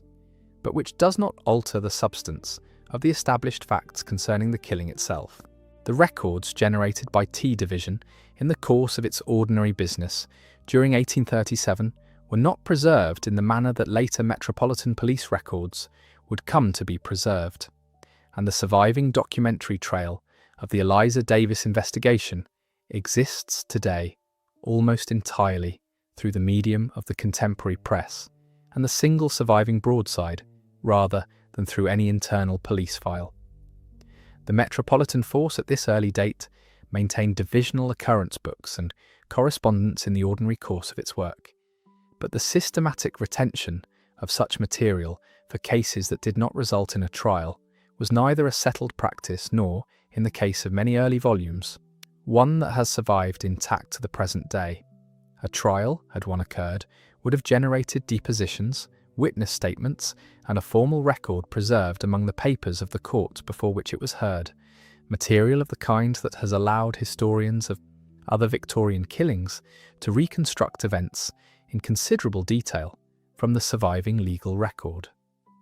No such trial took place in the case of Eliza Davis, and the absence of any prosecution means that the case left behind no comparable body of sworn testimony or courtroom transcript for later researchers to consult. What survives instead is the layered record of contemporary report, the newspaper notices published across the weeks. Following the 9th of May, the broadsides sold upon the streets in the same period, and the later summaries compiled by local historians working from these primary sources in the absence of any surviving police file. Each of these sources carries its own limitations. The newspaper notices, composed under the pressure of daily publication, were prone to the kind of minor inconsistency that appears across the surviving accounts of the case, differences in the naming of the discovering witness and in the identity of the investigating officer among them, inconsistencies that a surviving police file, had one existed, might have resolved with greater certainty. The broadside, composed for a popular readership and produced within days of the event, prioritised an arresting account over exhaustive accuracy, and its details, while broadly consistent with the newspaper record, cannot be treated as an independent confirmation of any fact reported only within its pages. The later local history accounts, compiled more than a century after the event from these earlier sources, inherit the uncertainties present within them, and in a small number of instances appear to have introduced further points of variance not present in the earliest reporting. It is from this layered and imperfect record, rather than from any single authoritative account, that the case of Eliza Davis is known today. The essential facts, her long residence and good character at the King's Arms, the routine that placed her alone at the premises each morning, the discovery of her death on the 9th of May 1837, the reward offered, and the suspects traced without result, and the eventual want of any arrest or prosecution, are established with reasonable confidence across the surviving sources taken together. The particulars that remain contested, the exact identity of the discovering witness, the officer who led the investigation, and the substance of the suspicions attaching to the unnamed regular customer and to the other individuals named in later retellings, remain, on the evidence available, beyond final resolution. The case stands in this respect as one among a great many killings of the early Victorian decades, whose surviving record is sufficient to establish that a crime occurred and that it went unsolved, but insufficient to resolve every detail of how the investigation was conducted or by whom. Among the killings that followed in the years after 1837, one case in particular has, in later retellings, come to be mentioned in connection with the death of Eliza Davis,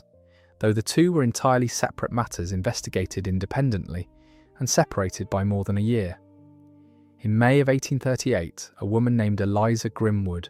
was found dead in London under circumstances that likewise involved a wound to the throat and an investigation that likewise failed to produce a conviction.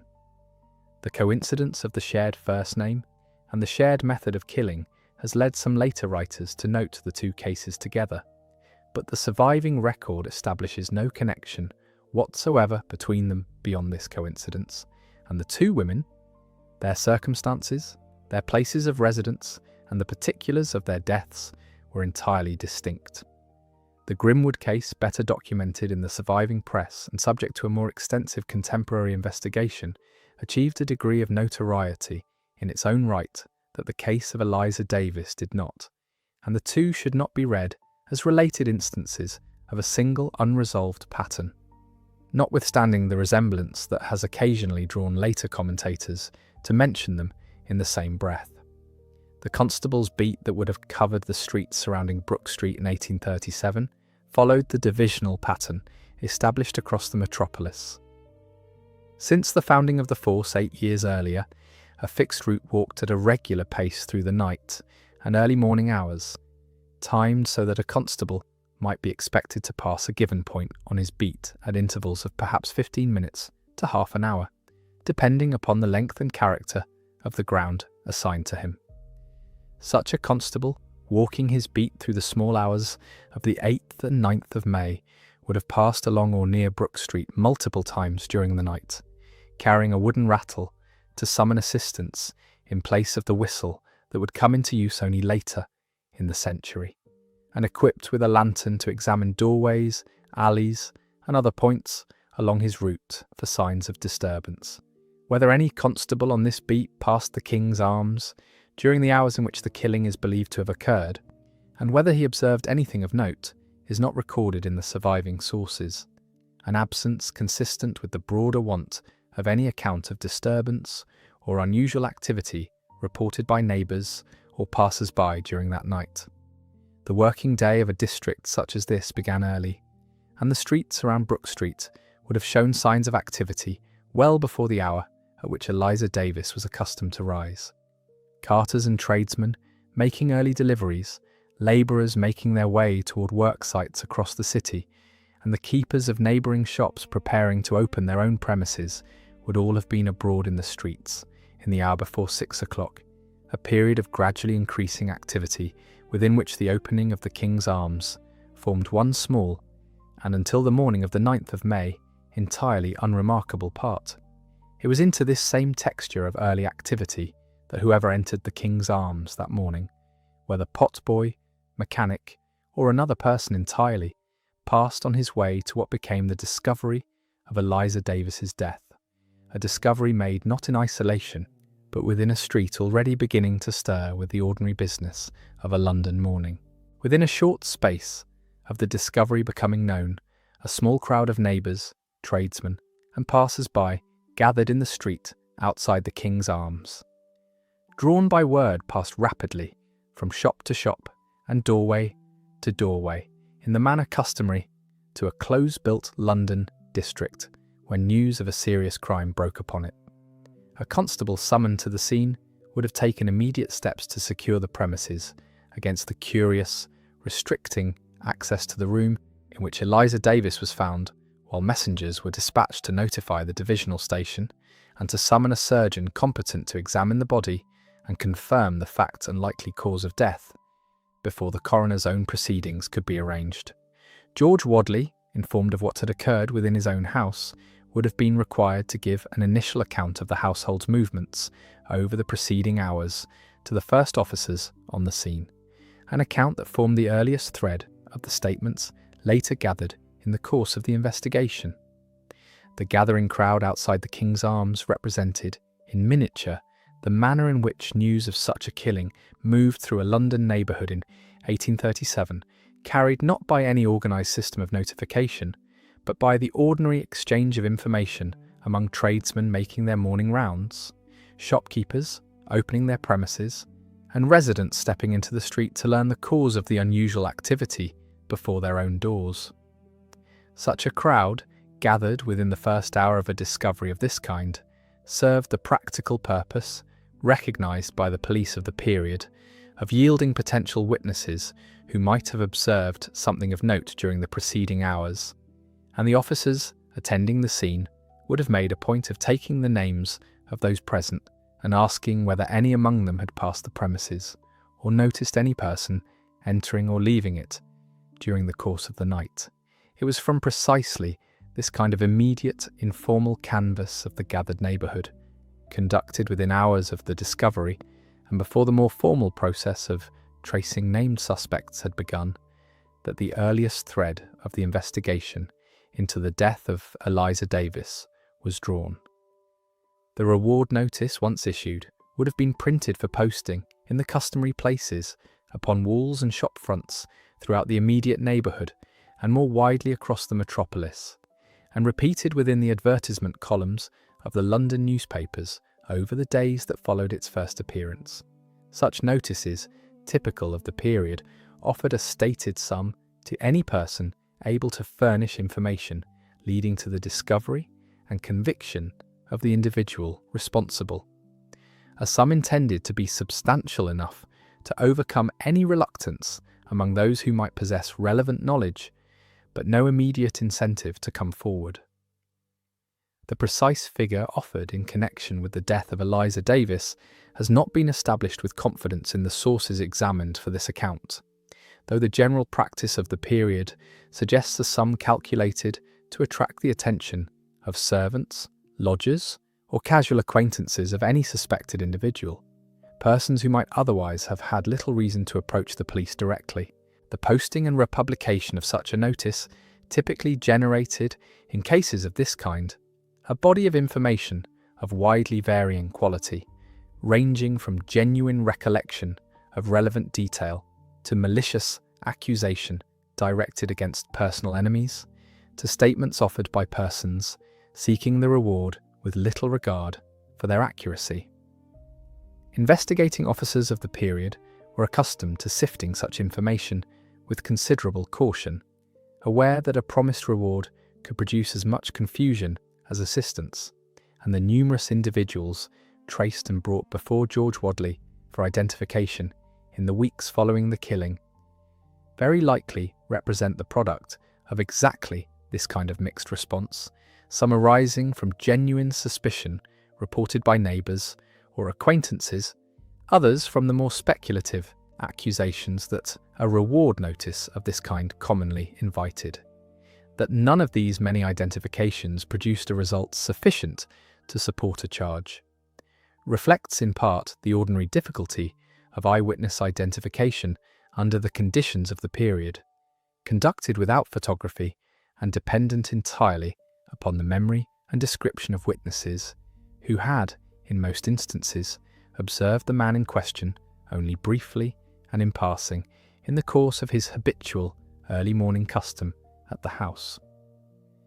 George Wadley's role in this process extended across a period of some weeks, during which he was called upon repeatedly to attend the local station house, or in some instances to view a suspect brought directly to the neighbourhood,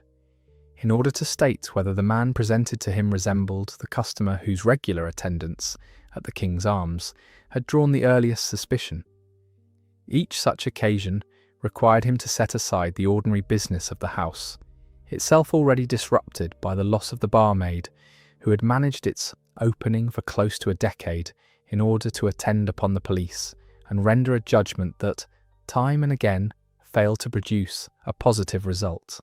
The repeated failure of these identifications did not reflect any want of effort on Wadley's part, nor any particular deficiency in the investigation, but rather the ordinary limits of a witness's memory when asked, weeks after the fact, to distinguish a man briefly observed in the course of his habitual custom from among a succession of strangers brought before him for comparison. As the weeks passed without a confirmed identification, the frequency of these proceedings diminished, in keeping with the ordinary course by which an investigation unable to develop fresh evidence gradually reduced in its active pace.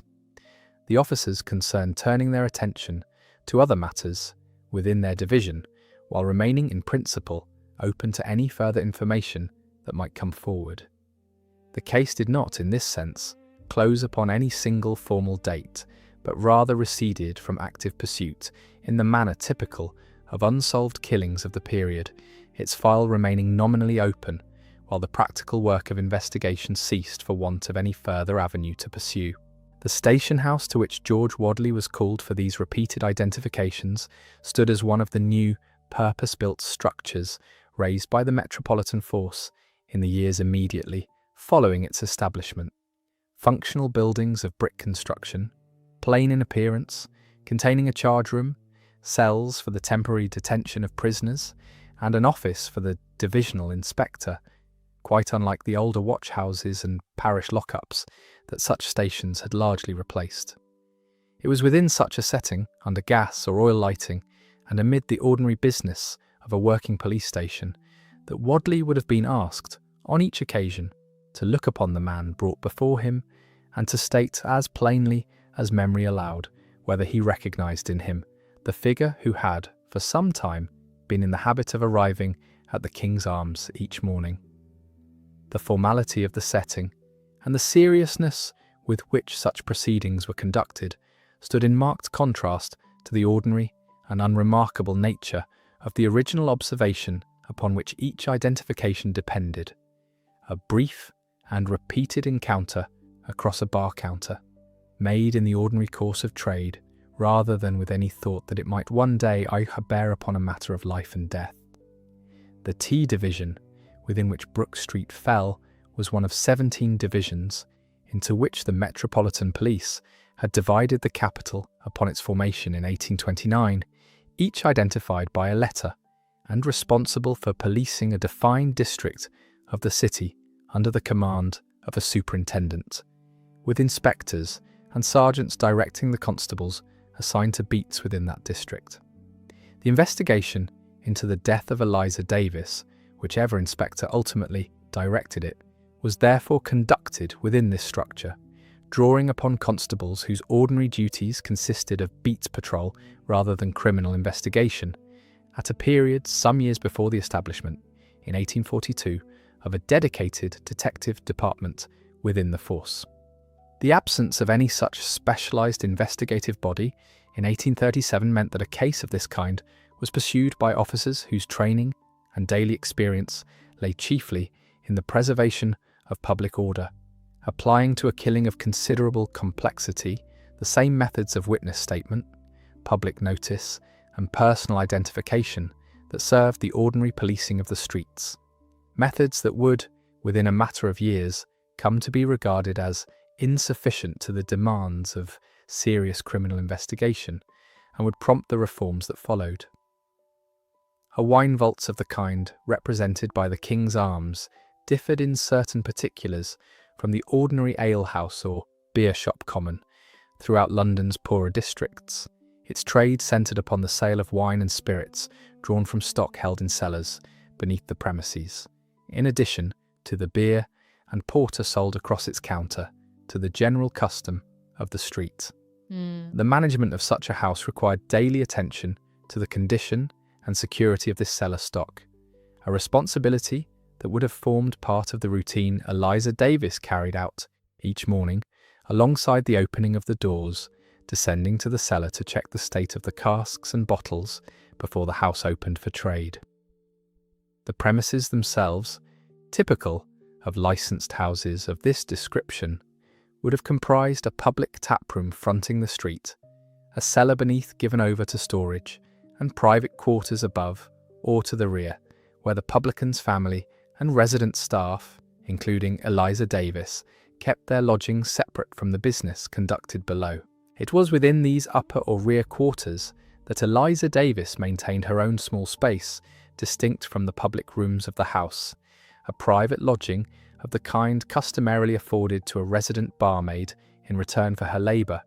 in addition to whatever wage the position carried. The particulars of this space, its furnishing and its exact situation within the building, have not been preserved in the sources examined for this account, and nothing beyond the general character of such accommodation, typical of licensed premises throughout the period, can be stated with confidence. It was from this private lodging that she rose each morning at the accustomed hour to begin the day's business, a routine that carried her from the quiet of her own room down through the sleeping house to unlock the doors of the King's Arms and admit whatever custom the early hour might bring. A routine followed without incident for the better part of 8 years, until the morning it ceased to be followed at all. The morning of the 9th of May, when that routine ceased, would have carried for those first to enter the house an unmistakable disruption of the ordinary quiet expected at that hour, the silence where the sound of unlocking doors and moving stock should have been, absent the presence that had governed the opening of the King's Arms without variation for the better part of a decade. Whoever entered first, whether potboy or passing mechanic, encountered not the accustomed order of the house prepared for its day of trade, but the aftermath of what had occurred during the night, an aftermath sufficient, once discovered, to bring the household, and within a short space of time, the surrounding street into the state of alarm and gathering that the earlier record of that morning describes. The keys that Eliza Davis had carried each day for 8 years, the instrument by which she had opened the house every morning without incident, would themselves have formed part of the scene examined by the officers who attended, their location and condition noted as a matter of routine among the other particulars gathered in the earliest hours of the investigation, though no specific finding regarding the keys themselves has been preserved in the sources reviewed for this account. The wine vaults did not reopen for trade on the morning of the 9th of May, its ordinary business suspended while the premises remained under the examination of the attending officers, and subsequently the coroner's proceedings, a closure that would itself have been evident to the regular custom of the house, accustomed to finding its doors open by 6 each morning. Neighbouring tradesmen, arriving at their own premises in the same early hours, would have observed the unaccustomed silence of the King's Arms and the gathering of officers and onlookers before its door, an observation that for many among the district's residents marked their first knowledge of what had taken place within a house they had passed without particular notice on countless earlier mornings. The case of Eliza Davis was the last of these 3 cases to enter the historical record. No arrest was ever made. The investigation was formally closed. The case remains open. The record remains incomplete